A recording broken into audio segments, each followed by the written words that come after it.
back, managing in pinstripes for a 5th time. It was Rickey Henderson who ran the A's offense under Martin and is stealing the show on the base paths in the Bronx.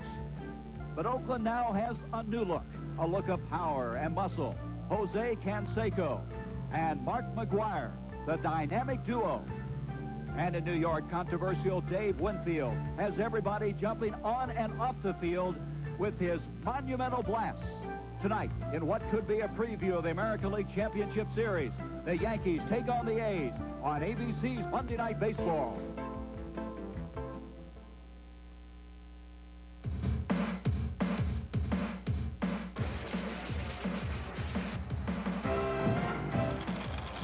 Hey, program yearbook!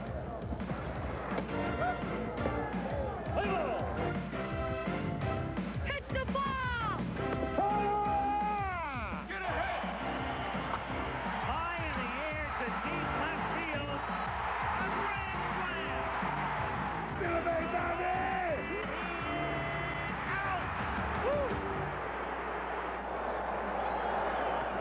For the 3rd consecutive day, it's a sellout at the Oakland Coliseum as tonight the Oakland A's open a 3-game series with the New York Yankees. It's the premiere of ABC's Monday Night Baseball. Hi, everybody. I'm Gary Bender. Certainly glad you were able to be with us on the extended weekend as we are featuring tonight the teams that have the 2 best records in baseball. The A's have won 5 in a row. The Yankees, 7 of their last 8. This, quite frankly, could be a preview of the American League Championship Series. The last time that happened was in 1981 when Billy Martin was the manager of the Oakland A's and Dave Winfield is in his first year with the New York Yankees. Tonight also marks the debut of a guy who is 2 times the most valuable player in the National League, who was able to steal over 700 bases, hit more home runs than any second baseman in history, a future Hall of Famer, Joe Morgan. And Joe, glad to have you with us. Right. Thank you very much, Gary. It's good to be here, and we have a great matchup for our first telecast. This is an explosive Oakland team. They have been able to do so many things well. A lot of people are saying just how good is this Oakland A's team? Well, a lot of people forget that last year the Oakland A's scored a lot of runs, but it was their pitching staff that let them down the stretch. This year they've added Bob Welch to go along with Dave Stewart, and Dennis Eckersley has done a great job coming out of the bullpen, and that's why they're leading the Western Division. Joe, they are 20 games over 500, 9-game lead in the American League West. That's the biggest lead at the Memorial Day break. Can anybody catch these Oakland A's? I don't think anyone can catch them, but if the A's do not play over 500 baseball, they can fall back to the pack. And I think that's the only way that it'll be a race in the West. You know, we mentioned the fact that these 2 teams are explosive. They mirror each other so many ways. I think what's really impressive is Oakland's improved their pitching, and so has this New York Yankee team. Well, the Yankees, like the A's, went out and got some help on their pitching staff. John Candelaria has already won 7 games for him. Rich Dotson has done a great job, and Al Leiter's done a great job, you know, in his 2nd year. Well, they mirror each other in some ways, but in one way they don't, and that's the off-the-field activity. Earlier this week, Lou Piniella resigned as general manager of the Yankees. There's some talk that the 2 volatile people, Martin and Piniella, did get along. Piniella explains his position, and then Billy Martin.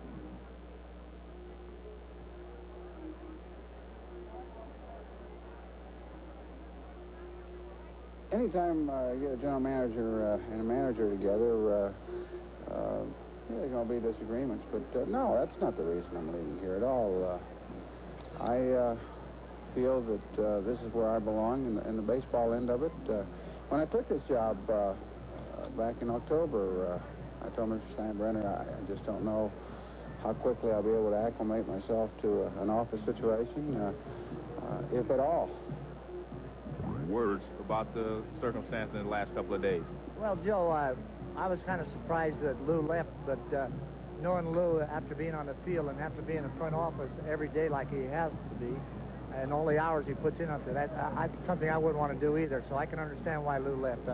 It's nothing personal, I'm sure, because Lou is a real smart baseball man, and I'm sure he'll come back either as a manager or have another general manager's job where he can have a little more freedom. But as far as you've been reading about in the paper about Lou and I not liking each other, that's ridiculous. But, you know, there's a lot of things that are in the paper. If I was in front of a truck and it ran over me, I'd get blamed because the truck hit me. So I just don't pay any attention to the papers.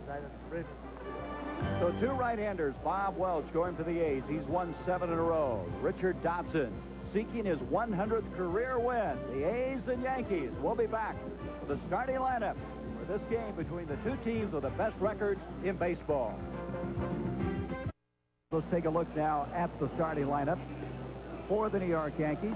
Henderson leading the major leagues in stolen bases will lead off. Bobby Meacham will be starting at second place in place of the injured Willie Randolph, and Washington batting third in center field. Gary, you can't replace a Don Mattingly, but Cardell Washington does a good job, and he's also backed up by Jack Clark. Clark with 9 home runs, the DH. Pal Larullo, the third baseman. He'll be followed by Dave Winfield, batting in the 6th position. He had a magnificent home run last night. Gary Ward at first base, of course, with Don Mattingly on the 15-day disabled list. Santana will be the shortstop, and Joel Skinner will be the catcher for the Yankees. Defensively, let's look at the A's, Joe. Well, Walt Weiss is the shortstop. He's a rookie, and he's on the spot because anytime you're a rookie on a pennant contender, you're going to have a problem. But the key to the Oakland defense is Carney Lansford. A lot of people felt that slick-fielding Carney Lansford should have won a Gold Glove last year. He makes all the plays at third base, and this year he's been a great steadying influence on the rookie Weiss. And so he'll have an outstanding defense behind him, he being Bob Welch. Welch looking for his 8th win in a row. He beat the Yankees on May 20th, went 8 innings, gave up 3 hits, 1 run, and struck out 4. Welch, the former Dodger, the right-hander, as Ricky Henderson will come up. But, of course, there's a little bit of drama every time Henderson comes into the game. He has 34 leadoff home runs. That's 1 off of the major league record. Yeah, Bobby Bonds hit a lot of home runs, and his son, Barry Bonds, is doing the same for Pittsburgh. So let's see if Henderson can tie that mark as he leads things up and takes the strike on the outside corner. I think we'll see a lot of fastballs from Bob Welch on the outside corner to these Yankee hitters. He does not want to get the ball inside and give them an opportunity to jerk the ball. Arnie Lanford, you see him on the edge of the infield grass. I think he's playing in there more for protection of himself than Ricky Henderson bunting, because Ricky does not bunt very much, but he hits a lot of choppers, and he wants to be able to cut the ball off in the hole if it's chopped, because Weiss wouldn't have a chance to throw Ricky Henderson out. 1 ball, 1 strike. It's going to be grounded to short. Weiss comes up with it to Mark McGwire, and there's 1 up and 1 down. Let's get an inside look on Bob Welch. A guy who should know him pretty well is Jack Clark, who batted against him when he was with the Cardinals, and, of course, Welch pitching for the Dodgers. Here's what Jack had to say.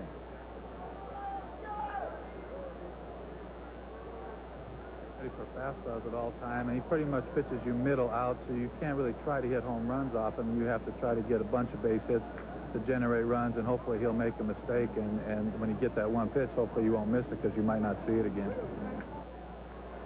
So Bob Welch has the first man down, and Bobby Meacham is up. Meacham coming in here hitting .226. Of course, pressed into service when Willie Randolph suffered that hamstring problem in the series against the Seattle Mariners. Meacham has played third, short, and starting today at second base for the skipper, Billy Martin. Slice foul. One of the things about Meacham is that he has played shortstop on the left side of the field most of the time. When you have to take the throw coming across the bag on a double play, it could present problems for the Yankees today if they have to make a tough double play in the late innings. Just a gorgeous day for baseball. Yesterday it was treacherous out here. It was so windy. Some wind swirling today, but not anything close to yesterday. There's a call, strike 2, and the count goes to 1 ball, 2 strikes. I think there we're seeing something different from Bob Welch. Normally Bob Welch moves the fastball inside and outside. Now I see him staying mostly outside to these Yankee hitters so far, the first 2 hitters. See his 8-2 record, 7 wins in a row, just misses, and the count goes to 2-2. Up next, Cardell Washington. The Yankees on their longest road trip of the year. 7th game and 12.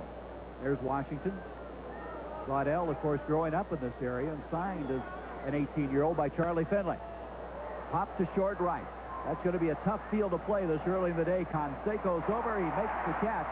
He's looking up into that sun, and I would think right now, Joe, that's going to be a big problem. That's a tough sun field right now. It probably reminds you of Yankee Stadium, but it's a tough sun field. You have to pick up the ball very quickly because you have a lot of white shirts behind you, and then it goes up into the sun. It's going to be tough. There you see Canseco fighting it all the way, but he played out there enough, so he's made the adjustment. Amazing thing about him, Joe, he has not committed an error this year playing in right field after moving over from left. Well, that is unusual, especially you have a different angle the ball travels at when you play right field. Here's Claudell. You see the numbers on Washington. He takes the strike. Claudell this year has come in to pinch hit twice and hit home runs. As we mentioned, he was signed by Charlie Finley. Coming out of this Oakland area, fouls it back, and the count goes to 2 strikes. He's had some very good years. 2 times he's made all-star appearances, once in the National League and once in the American League. Played on 6 different teams. The skipper, he was a little late getting the lineups to us today. Grounded foul. Well, he was trying to decide whether Willie Randolph was going to play or not, and Willie tested his hamstring, and he felt like he should give himself a couple more days. Waddell Washington hit .308 for these A's back in 1975, and that's still the club record at 40 stolen bases. That's some very good moments. 0-2 pitch. Rounded back towards second. Gallego coming up. Tough play. Got him. And so Bob Welch sets him down in order. We go now to the bottom of the first inning. Yankees do not score, and the A's coming to bat. Be a control pitcher. He's going to mix up his fastball with his off-speed pitches well and spot the ball well, and he's going to be battling you the whole game.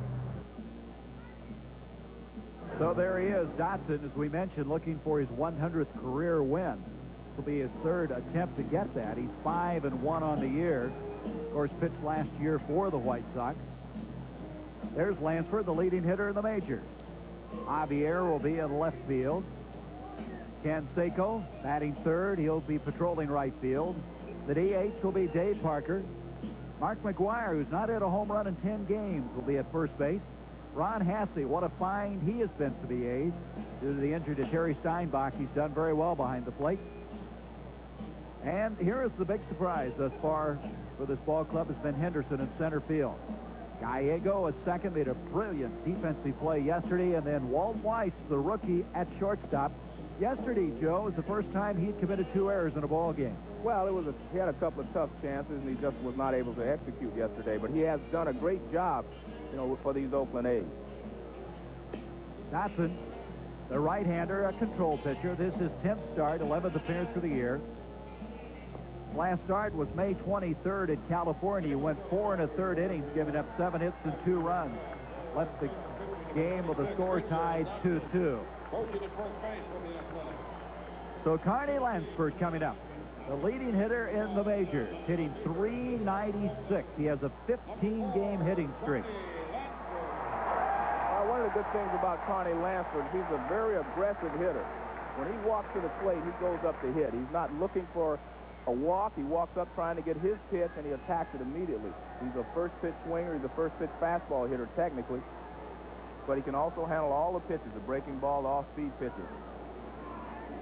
Well, he's flirting with 400. He's been doing that all year long. Of course, the last guy to do that was Ted Williams in 1941. That's a long time ago. That's a tough job to do, though, hit 400. So Dotson starts him out. It's grounded up through the middle. Flag down, the throw, and it pulls the first baseman off the bag. It goes into the dugout area, and going to second base will be Lansford, as Santana really had no chance on that play. I don't know why he even threw the ball. Well, I think that comes from Willie Randolph not being out there. I think Randolph would have been yelling at him, don't throw the ball to first base. See, you go up the middle, and the second baseman's job here is to let him know how close the runner is. He should have been yelling all the way, no chance, no chance, and I think they would have saved the base. Well, that's a base hit and a throwing error, and that is his 81st hit for Lansford, and his average now at .399. What a year he's having. That's going to bring up now Stan Javier, the left fielder. Javier had a 3-hit game yesterday, his 6th of the year. Good defensive outfielder, and, of course, the son of Julian Javier, the former Cardinal second baseman. So Lansford is second, nobody down, a hit and an error. The bottom of the first, no score. Dotson starts him off with a curveball, hit straightaway center field. Washington has it gauged all the way. Lansford tagging, he's coming to third, and they're going to get him. Palarula took it and won a throw from Claudell Washington. Actually, Carney was undecided. He was standing at second base. He was looking at Jim Lefevre. They were both trying to decide whether they were going to go. And then he made up his mind to let him go, and Claudell Washington makes the throw right on the money, all the way in the air. And he's out by about 5 feet there, as you can see. Palarulio is waiting for it. Lansford has surprising speed, but you said it well, Joe. He really didn't get a good break off the bag at all. I think they were too undecided. They weren't sure, and it was actually too close to try this early in the ball game. So Palarula was there with the tag. Lansford's erased. There's 2 down, and Canseco coming up. Jose takes the pitch outside. This guy is tied for first in home runs with Herbeck with those 12, hitting .286. Number 1 in runs scored. All strike 1-1.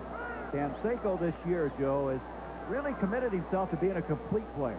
And he's done a great job. He now steals bases, and he's always had a strong arm from the outfield, but now he's starting to catch the ball better in the outfield. Pitch misses, and the count goes to 2-1. They have changed the way he stands in there. He used to be moving around a lot. They tried to anchor him in a little bit. Well, he used to hit from an open stance, meaning his left foot was almost facing third base. Swing and a miss, and it's 2-2. It's a good fastball from Rich Dotson.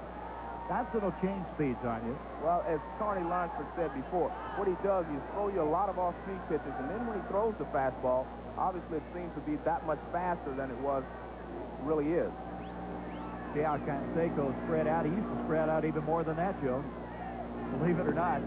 That misses, and the count now goes full at 3-2. What they wanted was some kind of a reference for him. So when he did go into a slump, they could figure out what he was doing differently when they videotaped him. But he was changing his stance so often they'd had no reference point. 3-2 pitch. All strike 3. And so the outstanding defensive play by Claudell Washington, cutting down Lansford at third, and we have no score after 1.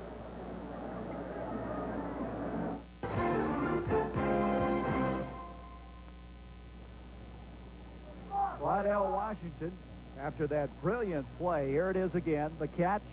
He nailed Carney Lansford, tagging up from second, going to third. The throw was there in plenty of time. Canseco was up with the plate, nobody on. He eventually was called out on strikes, and we have no score after 1 inning as Claudell congratulated as he returned to the Yankee dugout. This guy didn't get a lot of credit, Washington. It's one of those guys who could probably play regularly in a lot of ball clubs. This year's seen a little more action as leading things off now is Jack Clark. One of the strong points of the New York Yankees is their outfield play, so he doesn't really have a spot. Jack Clark, 9 home runs, 29 RBIs. Called strike, and the count goes to 1-1. Clark missed the first 11 games of the season. He was hurt in spring training, rounding first base after hitting a home run. He tore the tendon in his calf. Swing, and it's now 1-2. Something menacing about Clark, isn't it? He does everything with such authority. The reason he's menacing is because he never takes a soft swing. Every swing is like it's no strikes on him. He's going for the downs every swing. Understand the radar gun. Picked that fastball up at 89 miles an hour. That misses. The count goes to 2-2. With Jack Clark, you can't tell if it was a 2-strike swing or a 1 strike. He is trying to hit the ball hard each and every swing. This guy, of course, DHing after playing those 11 years in the National League. Welch's pitch. Light foul. Wicked shot back into the stands, and the count goes to 2-2. Well, these two faced each other, Bob Welch and Clark a lot. Welch last year, of course, pitching for the Dodgers, won 15 games. And that's interesting. Well, Jack remembers getting some home runs off of Bob Welch, but he doesn't think he's been very consistent as a hitter against Bob. 2-2 pitch, grounded to short. Weiss will come up with it. McGuire, and there's a fine play by Weiss. A long throw, and he's able to nail Jack Clark, and there's 1 down. That's one of the things that Weiss has been able to do so well this year. Go into the hole and make a strong throw. He gets rid of the ball pretty quickly, too. He's got a strong arm. As you see, the ball gets past Lansford. He goes into the hole, sets himself, and fires a strike. And you see Jack Clark hustling all the ways out by half a step.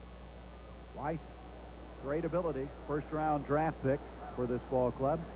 Clark will sit down and wait another opportunity as Palarula now comes up. The third stacker hitting a lot better. He went through an 0 for 17 streak, and now 7 of 15 cents raised the average. And he looks at a call strike 2. That's the first changeup or off-speed pitch that Bob Welch has thrown. His curveball is pretty hard. He's thrown a couple of curveballs to go with his fastball, but that was the first changeup. Alarulo, who has improved defensively at third base for these Yankees, and the left-handed batter will back out of there. You know, for a guy that doesn't hit average-wise very well, he really drives in a lot of runs. Well, he's produced runs with the base hits because he hits better with men in scoring position, obviously. Foul tip, but he hangs on. Hasse does, and there's 2 away. That's the first strikeout now for Welch, and that'll bring up Dave Winfield. Right field. Here again, he's saving his off-speed pitches for Palarulo, and here he goes with another breaking ball down, and Mike's way out in front. Here is a guy that's just having a superb year. Bob Welch now facing Dave Winfield. Winfield, second in batting average, not just in the American League, but in the Major League.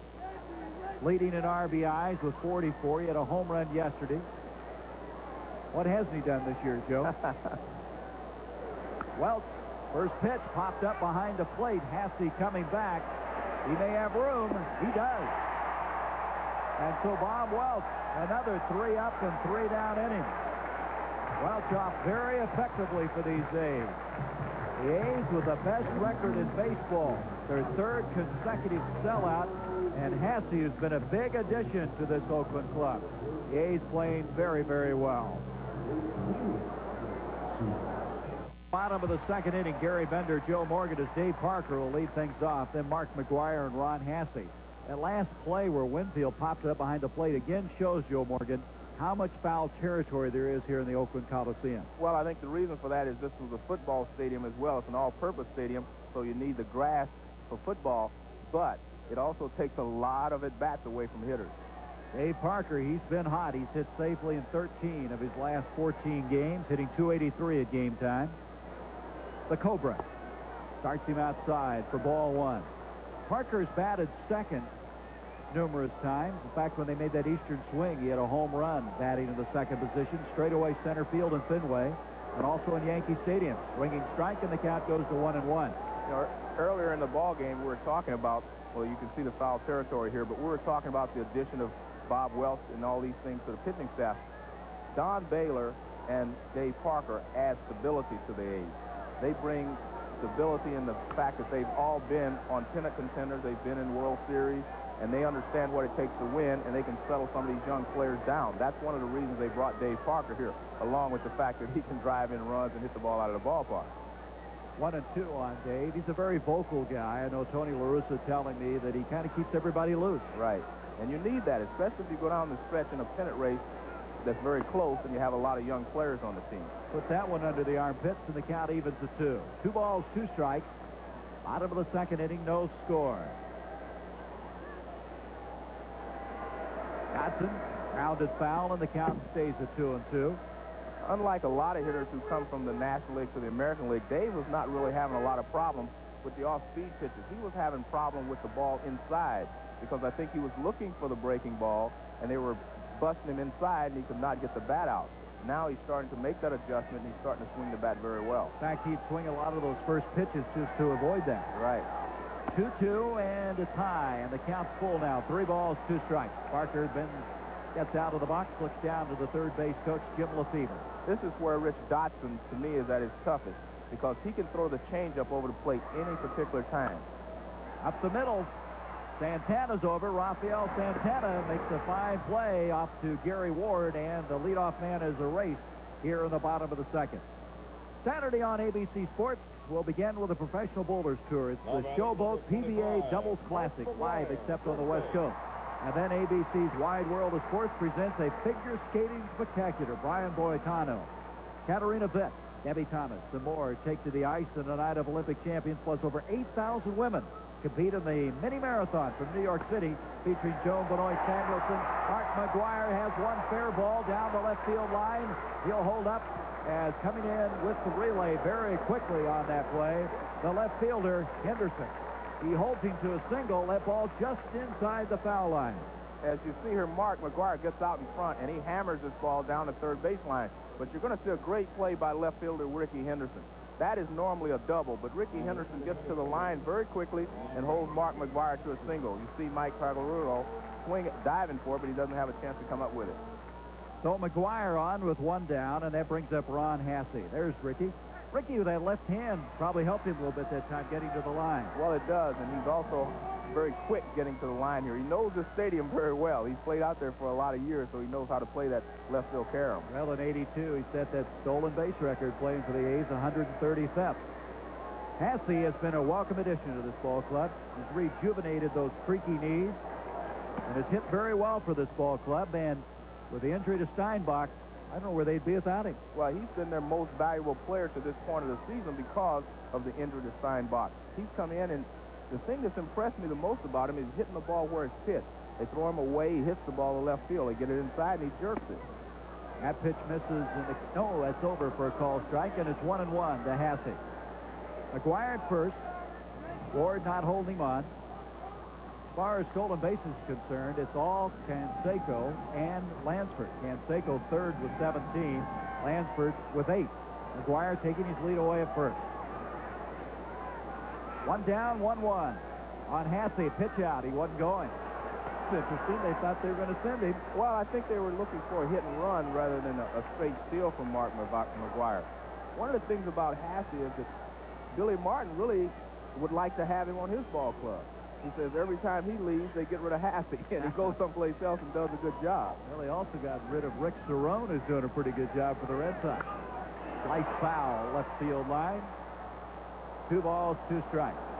Hassey, after the game, lights both these knees down, as well as his right shoulder, which he's been having some problems with. He's also been having problems with Rick Dotson there. With 115 batting average, that's not very good. 2 balls, 2 strikes, 1 out. McGwire takes his lead at first again. Ward is not holding him on. Rounded foul. He's getting some pretty good cuts to Dotson. Dotson is really deceptive in that a lot of these pitches look like they're fastballs, but they're really changeups, and he's just taken enough off to get the hitters out in front. And it looks like they're having good swings, but really they're out in front of the pitches. Thus far, he's given up 2 hits, 1 to Lansford, who was cut down at third.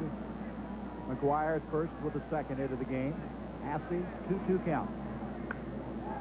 And that'll go through the hole into left field for a base hit. McGwire will make the turn at second and hang on. And we have 2 men on with 1 down, and that's going to bring up Dave Henderson. And that's what Ron Hassey has been doing all year. He's been hitting very well with 2 strikes. He goes the other way when he gets in trouble. Well, he had 18 RBIs in the last 20 games, that time moving the runner over. And here is Henderson. What a surprise he has been, both offensively and defensively. Look at those numbers. 319, 5 home runs, 20 RBIs. Strong arm, and he'll run the ball down in center field. Well, he's done a good job, as you say, all the way around. But I think the most pleasant surprise has been his hitting. I think they knew he could catch the ball in center field, but he's done very, very well hitting in the 5th and 6th spots in the lineup. So 2 hits in the inning. McGwire leads off at second. Hassey at first. Dotson on the way with a pitch. And it's a ball. 1-0. Shows you how he's delivered in the clutch. This guy, of course, is the starting center fielder for the Red Sox, and then they made room for Ellis Burks, and he went on to the Giants, and there's the call strike, and it's 1-1. So to get a guy like Henderson is quite a bonus. And most people will always remember the home run he hit in the League Championship Series that got the Red Sox into the World Series. Rounded foul, third base side. That was Game 5 when he hit that home run. Then he went on to hit about 400 in the World Series. Started out with the Seattle Mariners, came to the Red Sox in that trade with Spike Owens. Of course, he's now the regular shortstop for Boston. When you watch Rich Dotson, you go back to the things that Carney Lansford said about him at the beginning of the show, and that is he mixes his pitches well. 1 slow one, 1 fast one, 1 slow one. Good cut, and the count stays at 1-2. And he got away with a mistake there. He hung the curveball, and Dave Henderson had a good cut at it, but just fouled it back. Tony La Russa, of course, as you look at Tony, knows Dotson very well because Dotson pitched for him when Tony was the skipper for the White Sox when they won the American League West in '83. That was when Dotson won 22 games. Says he's got a great heart. He'll battle you. Right now, he's in a battle. 2 runners on. And now Skinner calls time. He'll go to the mound. Well, I think Dotson feels that he has Dave Henderson set up for one pitch. And I think that may not be the pitch that they went over in the scouting report, and that's why Billy Martin is coming out. What happens is you go over hitters in your meetings and you say, well, I want to get this guy out. I don't want you to throw him a fastball with men in scoring position, or I don't want you to throw him a curveball, whatever the pitch may be. But a pitcher gets on the mound, he feels like I can get the guy out with this pitch here. And the catcher's only doing what he was told by the manager. And so they have this confrontation, and then the manager comes out and decides and says, hey, throw what I told you. And it's that simple. 60-year-old Billy Martin, who grew up in the Oakland area, the Berkeley, California area, retreats to the dugout. 1-2 now to Henderson. Foul back. He is battling Dotson, and likewise, Dotson is battling him. That was an excellent pitch from Dotson. It was a changeup, low and away. And there wasn't much that Henderson could do with it other than foul it back. So the count stays 1 ball, 2 strikes, 1 out. Runners at first and second. No score, the bottom of the second inning.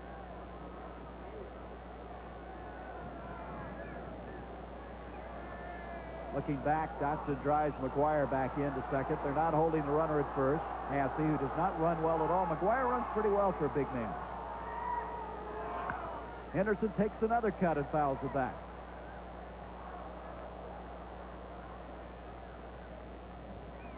So the count stays 1 ball, 2 strikes. This Oakland team went back on that Eastern swing. They won the first game against the Yankees behind Bob Welch, then lost 2 of them. One of them was to John Candelario, who was just absolutely brilliant. No chance that game. I think Dave Henderson is causing a lot of confusion to the Yankees here. That's the 4th straight foul ball he's had. 1-2 pitch. High ball, right center field. Washington hustling over. Claudel makes the catch. The runners will have to hold, and there's 2 down. That was a high fastball, and he got in a little bit on Dave Henderson's hands, and he wasn't able to drive the ball. Gallego will come up. Mike Gallego, who was just scintillating yesterday. He made an unbelievable catch of a little blooper hit into short right field. Also smacked a home run Friday in that series with the Red Sox. We have Gaggs playing second base for Oakland and Pag playing third base for the New York Yankees. A lot of nicknames. So now with 2 down, that's going to go to the backstop. The runners will advance. McGuire to third. Hasse goes to second. Let's look at this one again to see what happened on this between Skinner and Dotson. That's a breaking ball. Pitch. Yes, a curveball, and it bounces. Skinner does all he can. He tries to jump over in front of it, get his body in front, but the ball bounced away from him. That's a true Major League Wild pitch. So 1 ball, no strikes. Gallego. Weiss is on deck for the A's. McGuire with his lead at third. Fly ball, right field, going back towards the stands. Ward giving chase, but no play. Again, there's so much room over there, Joe. You just can't give up on any ball. It was like he was running for 5 minutes. I mean, and he still had a shot at it. Ward has pretty good speed. He can play the outfield, of course, as well as first base, but could not get to that one, and the count 1-1. Gallego played at UCLA. Pesky hitter. Very good defensive player. He and Glenn Hubbard been sharing second base. 1-1 high, and the count goes to 2-1. So Dotson in somewhat of a jam. McGuire at third. Hasse at second. 2 down. Bottom of the second, no score. This is where the toughness that La Russa was talking about with Dotson comes in. Right, and it's 2-2. It's not very tough to pitch if you don't get anyone on base. But when you get guys in scoring position, can you make quality pitches? That's what separates the good pitchers from the average pitchers. So Dotson, the 29-year-old right-hander now with a 2-2 count. Fly ball center field. Washington going back, still going back, and he makes the catch, and Dotson's out of the inning. So the A's are able to He had 2 base hits, but not able to score. And after 2, Dodson and the Yankees deadlocked.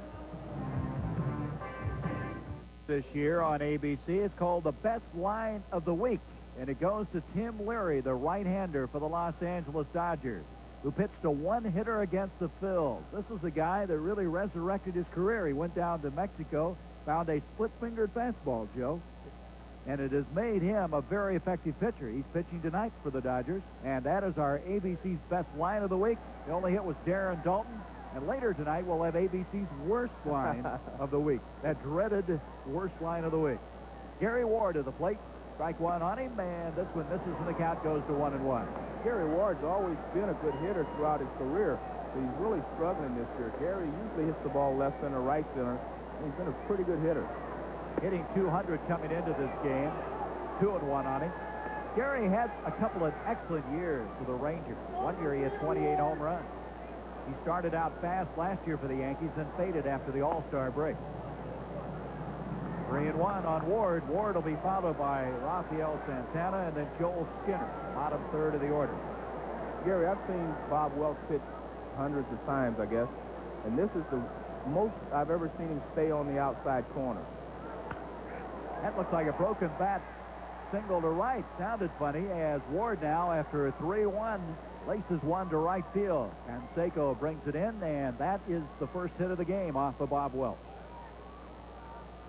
Ward at first, Santana coming up.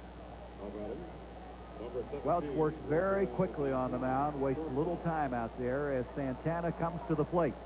Here's a guy that's out of Billy Martin's doghouse, I should say. He made a very critical error at the start of the season that handed the Yankees their first loss, but fought his way back and kind of stabilized them defensively. Well, I think Santana's a very good Major League shortstop. He's played on a championship team with the Mets, so he's proven that he can play under the pressure of a pennant race. Santana, starting shortstop for the Mets the last 3 years. 1 year he played in 153 games. Inside, and the count now 1-0. So Welch, the leadoff man on with a base hit. We're at the top of the third, no score. Santana, the play that really got him in trouble with Billy's, he messed up a sure double play, and it ended up being a 6-run inning, and the Yankees lost it. There's a move to first. And there was something publicly said about Billy. He acted like he didn't care if Santana ever played again, but he's worked his way back into the lineup. Well, I think you have to give Martin credit for staying with the guy and saying, okay, if you prove to me you can play, I'll put you back in the lineup. And he's proved that he can play, and he's back in the lineup on an everyday basis. Right call. 1-1 now on Santana. And that was the first direct trade ever made between the Yankees and Mets. Mets wanted to make room for Kevin Elster, who's now taken over at shortstop. 1 ball, 1 strike, and 1 on. It's kind of tough to trade inner city like that, because if a guy goes over and does a great job, you're going to look bad for a long period of time. You got to give Lou Piniella a lot of credit. This is one of the guys he's able to pick up along with Candelaria, Dodson. There you see Walter Weiss on the left. He's giving the signal to Mike Gallego on who's covering the bag at second in case Ward tries to steal. Usually in a situation like that, the veteran does that, right? Right, but I guess Weiss is the regular player. He's the everyday player, so he's the one giving the signals now. 1 ball, 1 strike. I don't know if that hit the bat or what. Hasse wants to know. He's asking home plate umpire Rich Garcia. I thought I heard something. I don't know if it was the bat or what, but I thought I heard some contact. I don't know. It's hard to tell. Looks like it hit him, doesn't it? Right, but I heard something. Well, Hasse is still arguing with Rich Garcia, who's the crew chief. He's behind the plate. Dale Scott at first, Rick Reed at second, and John Hirschbeck, the third base umpire. We'll take another look at it, but I don't think we're going to be able to tell. The ball does change its trajectory slightly. Well, what we have is a 2-1 count. 2 balls to strike on Santana. Ward at first, being held on by McGuire.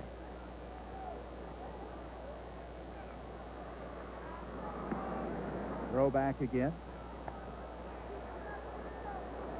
Ward has not stolen a base this year. Of course, he hasn't played all that much. It's all Ricky Henderson with his 34. Howell back.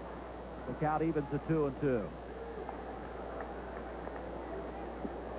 Well, one thing it does, though, Joe, even though you don't steal any bases, well, the way they're calling balks nowadays, you still got to keep them at least occupied. And Bob Welch really comes close to a balk, you know, because he does not always stop completely.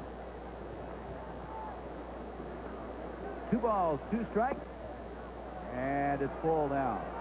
3-2. Welch, 31 years of age. He played collegiately at Eastern Michigan University, where he's an All-American. I think we'll get a chance to see now if he's still a gambler. Yes, He was going, and he fouled it back.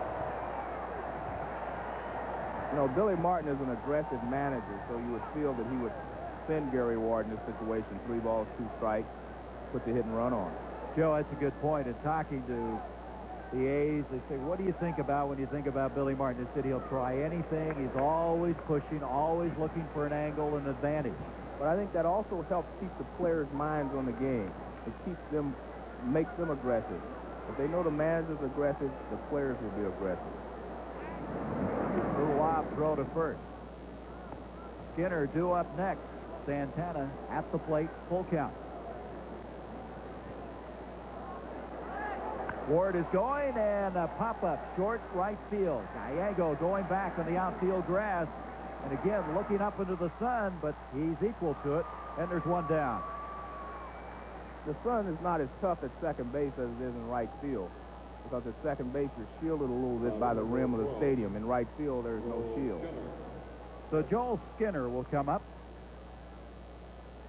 Joel, an excellent defensive backstop. Hit his first home run on this swing. First in 104 at-bats.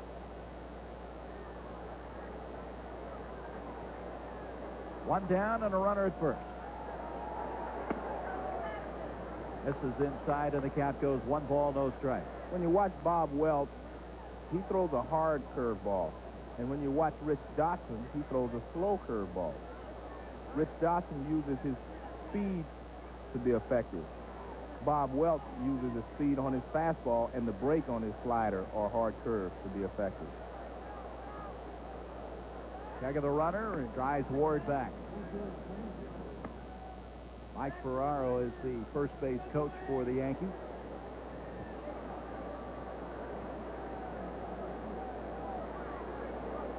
Skinner had a notion, tried to hang up, went around anyway. That may be the best fastball Bob Welch has thrown in this ball game. That one had some giddy up on it. You could hear it clear up here, couldn't you? Skinner, whose daddy was Bob Skinner. Quite a player himself and manager in the major league. That was a 90-mile-an-hour fastball that Welch threw. Welch taking his time. McGuire holding Ward at first. 1 down. Swing and a miss, and the count goes to 1-2. And he's just challenged Skinner on the last 2. It's 90 again on that radar gun. And Bob Welch has such a good fastball that he can challenge even the best hitters in the Yankee lineup. But he has to get the proper location. He can throw the high fastball. It's going to be tough for them to catch up with it. If he throws that fastball in the middle of the plate to some of the big sluggers, they can catch it. 1-2 pitch. Struck him out.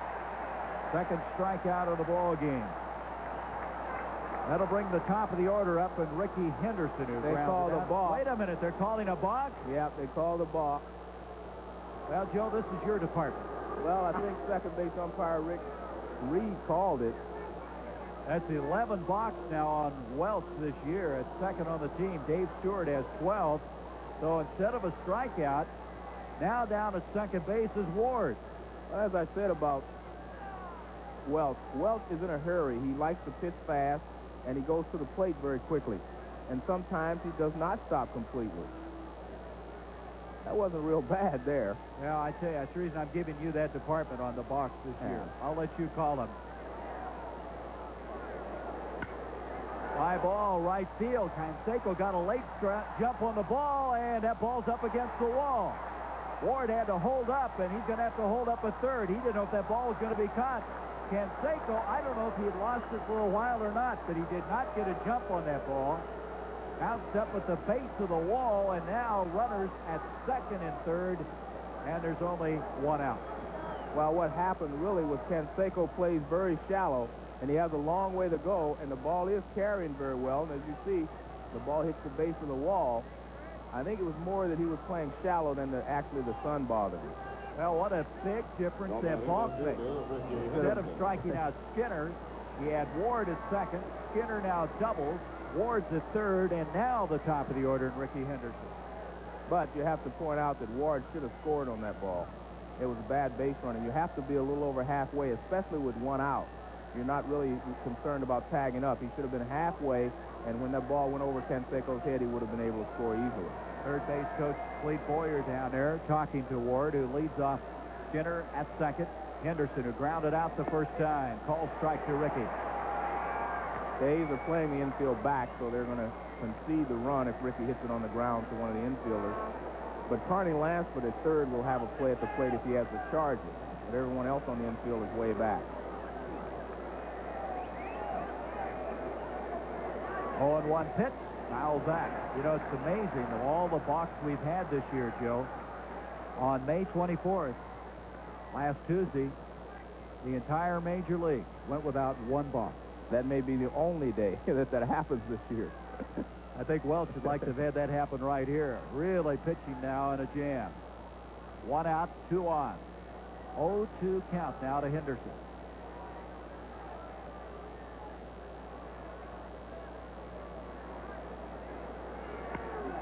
And line to second baseman Gallego, and the runners get back in a hurry. Well, that's as good as a strikeout. Well, it turns out that way. It was a good piece of hitting by Ricky Henderson. Actually, there was a breaking ball down and away, and he went the other way with it, but he didn't quite get it high enough. You'll see a good pitch by Bob Welch here. Breaking ball down and away, and Ricky Henderson does what you're supposed to do with it. Hits it to the opposite field, but it's right at the second baseman, Gallego. Gallego's had a great series, hasn't he? He's been in the right place seemingly all the time. He's a pretty good player. I think he has not had the opportunity in the major leagues to show how good he can actually be. He plays, you know, he's never played on a regular basis. So now Meacham comes up with 2 down, still the runners at second and third. Meacham the first time, slide out to right. They cut. This is where Randolph, you'd love to have him in the batting order. Well, really, Randolph has proved over his career that he's a good clutch hitter.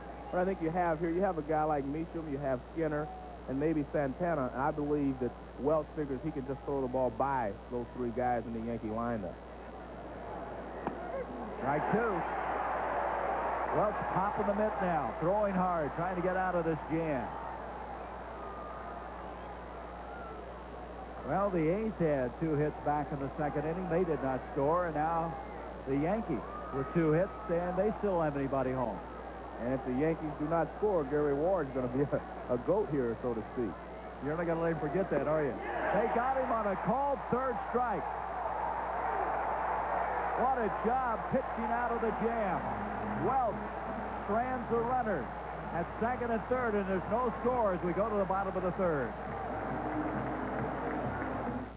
This is Corey McFerrin in New York. The leaders from the West and the East battling at Shea Stadium. First inning, the Mets waste a great opportunity. 2 on, nobody out, but Tim Leary buckles down. Strikes out Dave Magadan. Next batter would be Darryl Strawberry. Take a seat, Darryl. Next, Kevin McReynolds strikes him out. Leary pays the side. Right now, top of 3, there still is no score. I tell you, he may get the ABC best line of the week again after the way he's pitching tonight. Well, I don't think he wants to pitch out of that type of jam every at-bat, though, every inning. So it's no score as we go to the bottom of the third inning. Walt Weiss will lead things off, followed by the top of the order, Carney Lansford, and then Stan Javier. Weiss hitting .214, started to lift his average, and hitting the ball sharply. And his first pitch, hot on the line. Nice play that time by Meacham. No, wait a minute. They're saying he trapped it, and he did not make the throw, so Weiss will be safe at first. No, they're going to have to get this correct. Because really the job of the umpires is to make sure that they get the play right. They don't have to worry about whether he saw it or not. I think the two umpires will get together. Well, he did not throw to first, though, Joe. Right. Well, Rick Reed was shielded from the play. He was the second base umpire. Watch, if you look to your left, we're going to be able to see that Rick Reed is behind Bobby Meacham, and he can't see.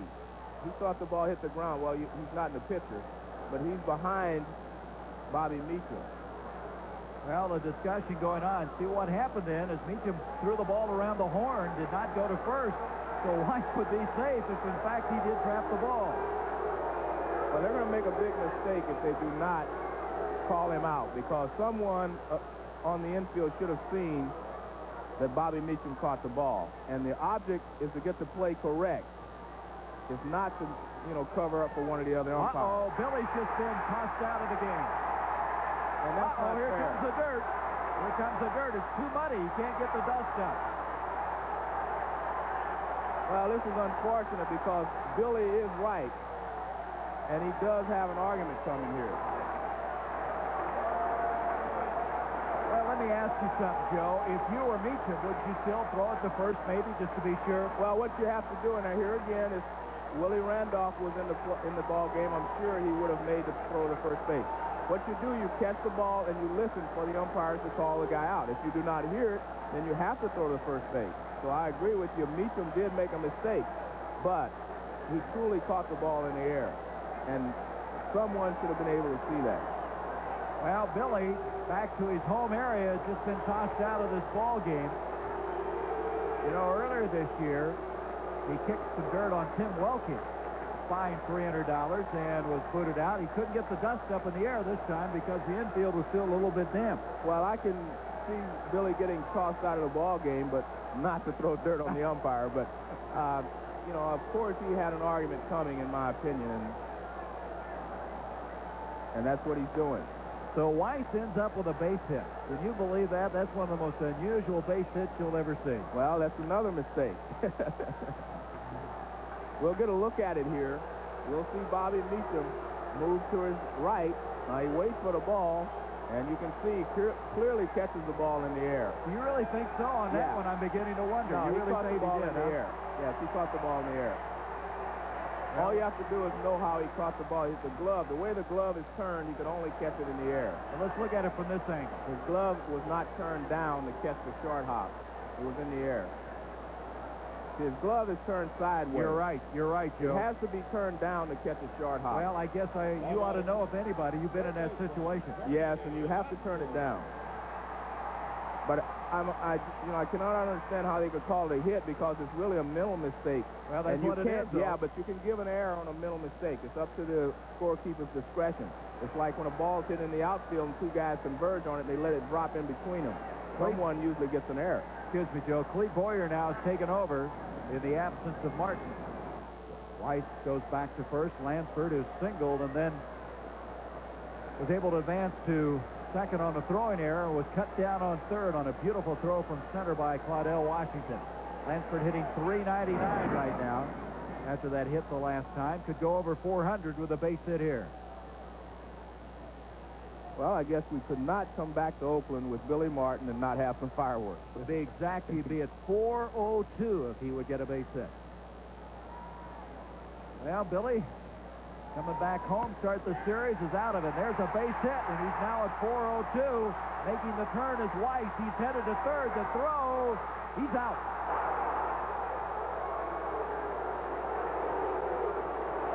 So 2 times A's base runners have been cut down at third. You don't mess with Winfield out in right field. Well, Dave Winfield has done this numerous times in his career. As we see, Weiss goes in head first, and we'll see the tag, late tag, applied by the third baseman there. Tag? Yeah, Pag. Well, Winfield, with as fine an arm as there is in big league ball, looks like he said, all right, you're going to take one away from Meacham, I'll get it back. And he did at third base. At first, though, with a base hit, his second of the game is Lansford. 5 hits now for the A's. They still haven't gotten anybody home. Well, we've seen some very unusual play in these first 3 innings, haven't we? Big lead at first by Lansford. Lansford with 8 stolen bases this year. 4 of 8. Caught 4 times. Javier at the plate. Stan slide to center the first time. 2 plays at third, and the A's have been cut down. Fly ball, center field. Washington giving ground. He'll put it away.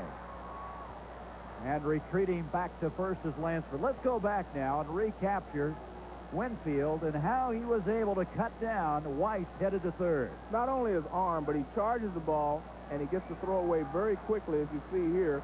And he keeps it low so that the shortstop, Santana, could cut it off and hold Carney Lansford to first, and the throw is right on the money. Well, Dave Winfield has just been a complete player all year long. For that matter, his entire career. As now Canseco comes up, he was called out on strikes. Winfield having one of those MVP-type years. Second in batting in the American League, leading in RBIs. Pitch inside to Canseco. Jose is in the top 10 in 7 offensive categories in the American League. Number 1 in runs, 3 in RBI. Tied for first in home runs with Kent Hrbek of Minnesota. 1-0 pitch, misses, and it's 2-0, and Skinner goes to his knees to come up with that one. But Jim Lefebvre must wonder what he's got to do to get somebody in at third base. He's had 2 of these guys cut down at the third base bag. Well, Lefebvre's an aggressive coach, and I think if you're a manager, you want your coaches to be aggressive. Because, as I said, if you start to be aggressive, your players will be, and that's what the Oakland A's have tried to do all year long, and most of the time they've made it. Canseco hit sharply to short, but the force is second, and the Yankees, after some controversy, get out of the inning with no damage. We played 3 at the Oakland Coliseum. Most interesting ball game. No score between the 2 teams with the best records in baseball. Baseball. This ABC Sports exclusive is being brought to you by Bud Light. Everything else is just a light.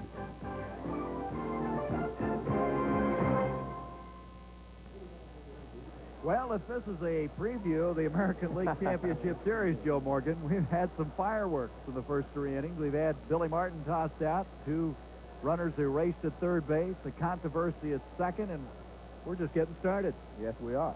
I tell you, one of the other things you have to look for now, if I'm a hitter, is the shadow that's creeping over home plate.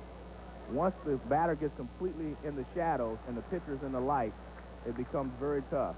Claudell Washington at the plate. He grounded out at second the first time. So we welcome everybody to the Oakland Coliseum. 2 teams with the best records in baseball, and right now after 3 it's scoreless. So we've had some fireworks for a game that has not produced a run. Dave Winfield cut a runner down at third.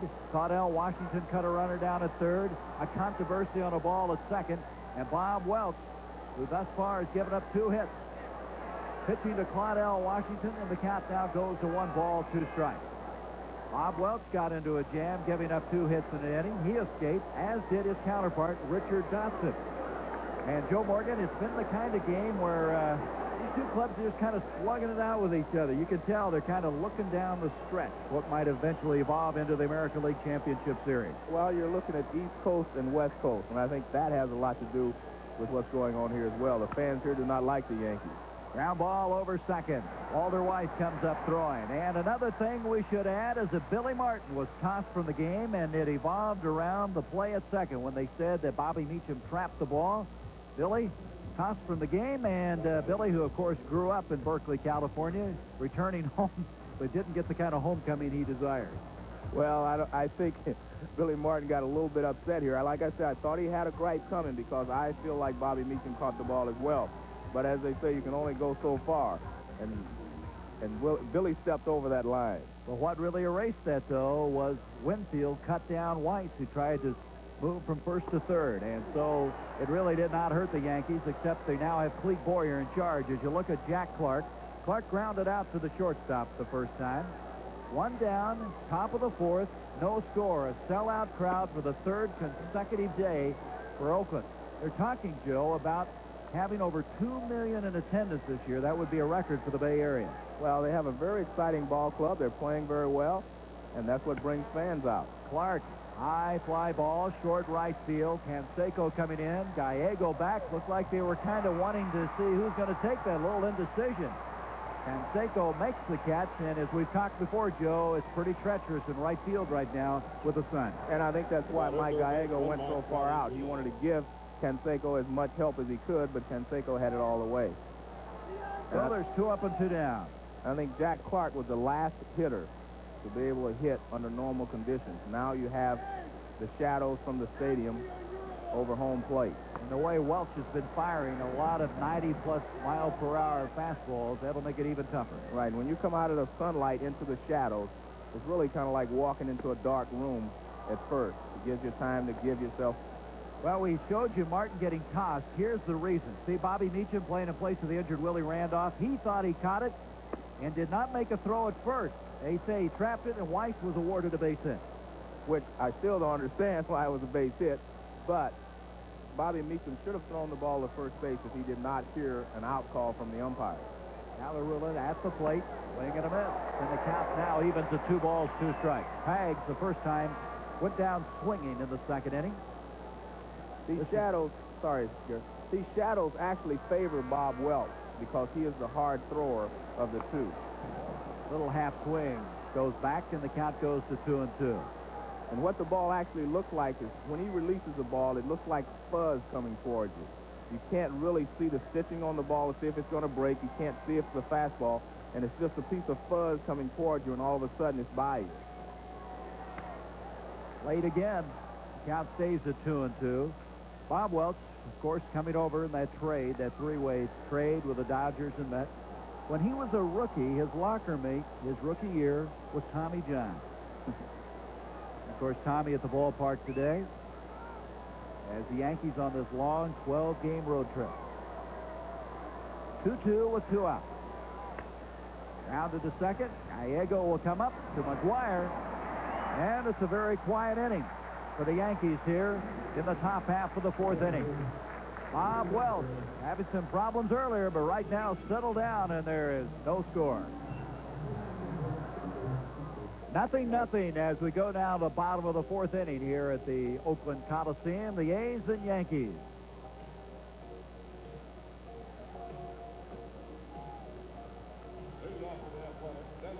So Dotson will face Dave Parker as we go to the bottom of the 4th. He'll be followed by Mark McGuire and Ron Hassey.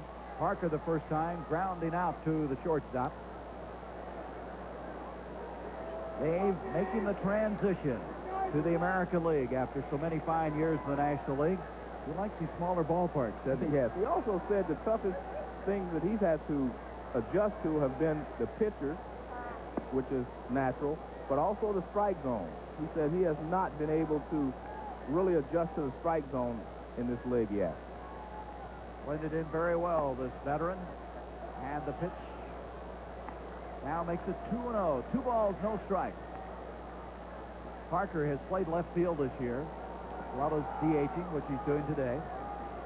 He has really come along very well. And now, all of a sudden, 3-0. Dotson falls behind the leadoff man in the bottom of the 4th. Tony La Russa has let some of these guys hit away in this situation, but Dave takes the ball. Well, that's the first walk of the ball game. And McGuire will come up, who singled.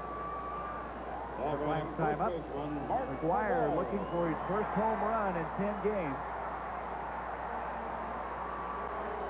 11 for the year. His brother, Dan, we're talking before the game, transferring to San Diego State. He was a quarterback at the University of Iowa. Will stay out a year and then play for San Diego State.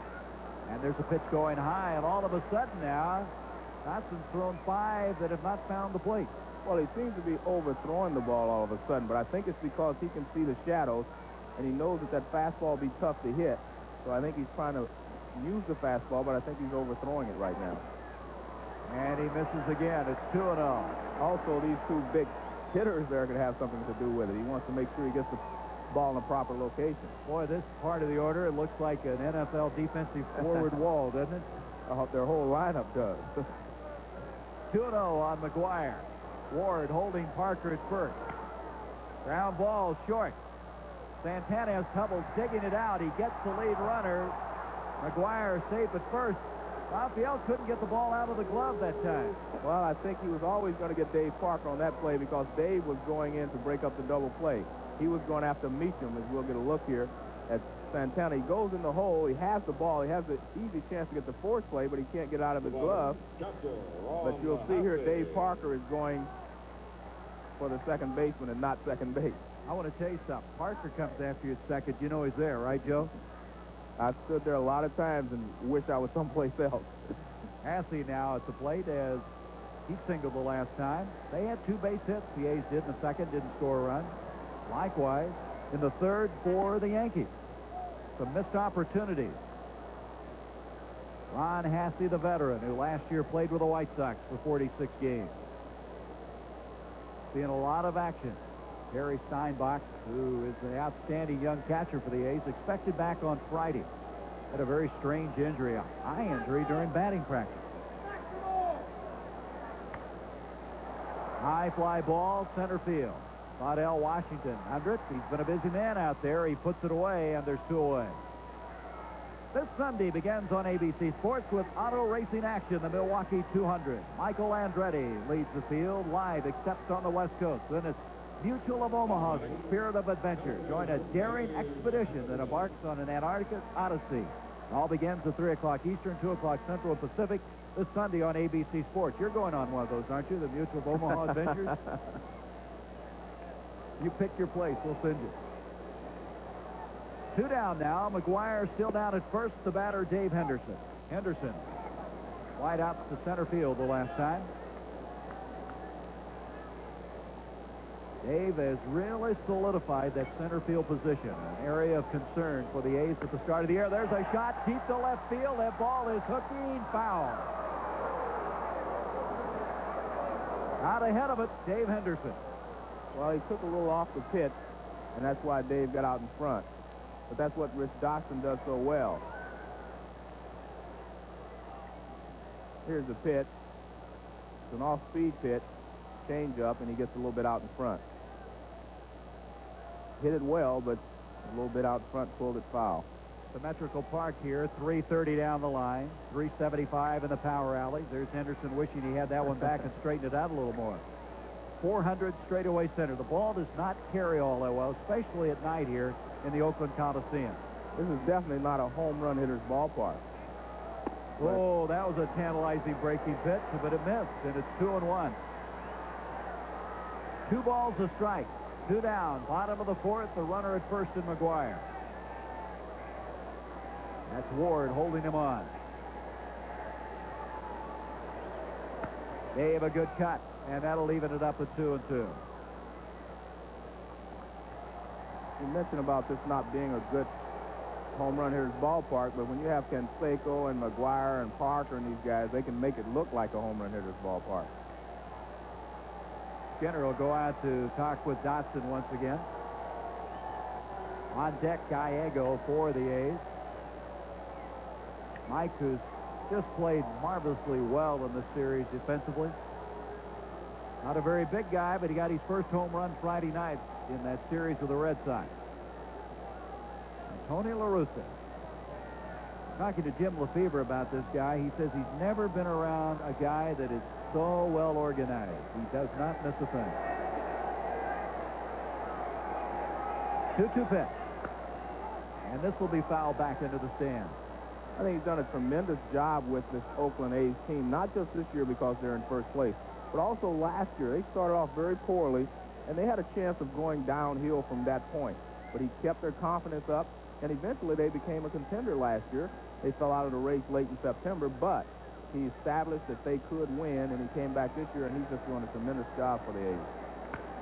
Ground ball to short. Santana's over. They'll get the force at second, and that will take care of the Oakland A's here in the bottom of the 4th inning.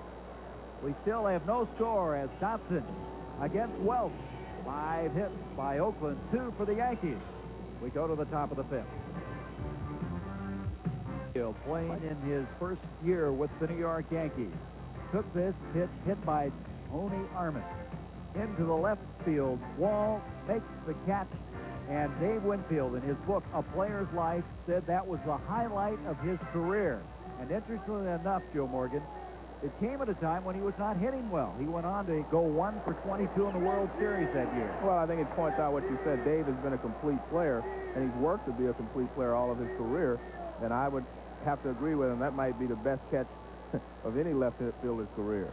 He struggled in that series with the A's, struggled in the World Series. Here he slices one back foul, and the count goes to 0-2. Winfield popped up to the catcher the first time.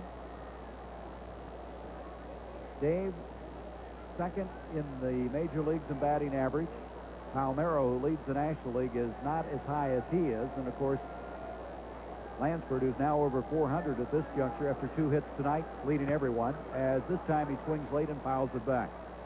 One of the things that Bob Welch is still doing very effectively against the sluggers in the Yankee lineup, meaning Clark and Winfield and Pagliarulo, he is definitely keeping the ball away from them. He is making them reach for the ball. And I think Dave Winfield and both Jack Clark realizes that Bob Welch can pitch them inside with the fastball, so they don't lean out there too much. This is outside, and the count goes to 1-2. Welch beating the Yankees on May 20th back in Yankee Stadium. Then the Yankees winning the next 2.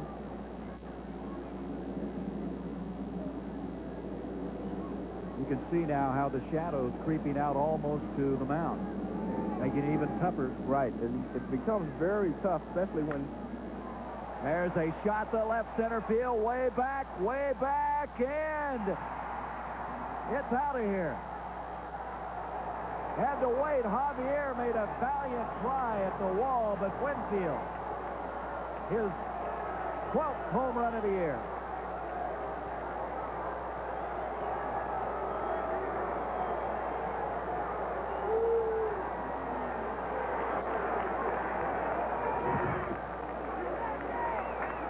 Bob Welch has been pitching Dave Winfield away, and finally Dave went out and got one. That's exactly what happened there. So now Canseco, Herbeck, Incaviglia, and Winfield are tied for the American League lead with 12 home runs. Incaviglia hitting one earlier today. Strike call. We're going to look at it. You see Winfield goes out. The ball is away, and he goes out and drives it into left center field. When you're that big and strong, you can do that. Watch Javier as he goes up there at the last moment. Made quite a try at the wall, just couldn't quite pull it down. 1-1 now on Ward. Ward single. The last time up. Ground ball to short. Weiss will come up throwing. 1 out. Let's go back again. I want to see Javier's effort. Number 28 is Javier, the left fielder. Let's watch it. Maybe he saw Dave Winfield's catch in the top of the inning, and he tried to do the same thing, almost. Shortstop, Rafael Santana. Good effort. And he thought he might have it. He had to look in his glove Well, that's what to I make looked sure. at. Yeah, I thought he may have had the catch, too. He checked the glove, but it was not there. So the 12th home run of the year for Winfield. Santana ground to short. Weiss coming up. Carbon copy of the play before. And there's 2 down. That'll bring up Joel Skinner, batting ninth in the order. Joel Skinner. I think one of the reasons both of these teams are in first place in their division is because they both have dominant players. By that I mean a guy like Winfield, Clark, Mattingly. These are dominant players. They can carry you for a long period of time. See, good players can carry you for a week or two, but these guys can carry you for a whole season. And the A's have Canseco, McGuire, and Parker, the same type of players. Skinner laces that one to right. Canseco, for a moment, indecisive, but comes in and makes the catch, and that retires the side. But the Yankees jump on top 1-0. Dave Winfield with his 2nd home run in as many days as we go down to the bottom of the 5th. Gary Bender along with Joe Morgan. Dave Winfield just hit his 12th home run of the year off of this guy, Bob Welch. And Welch, you could see, disgusted.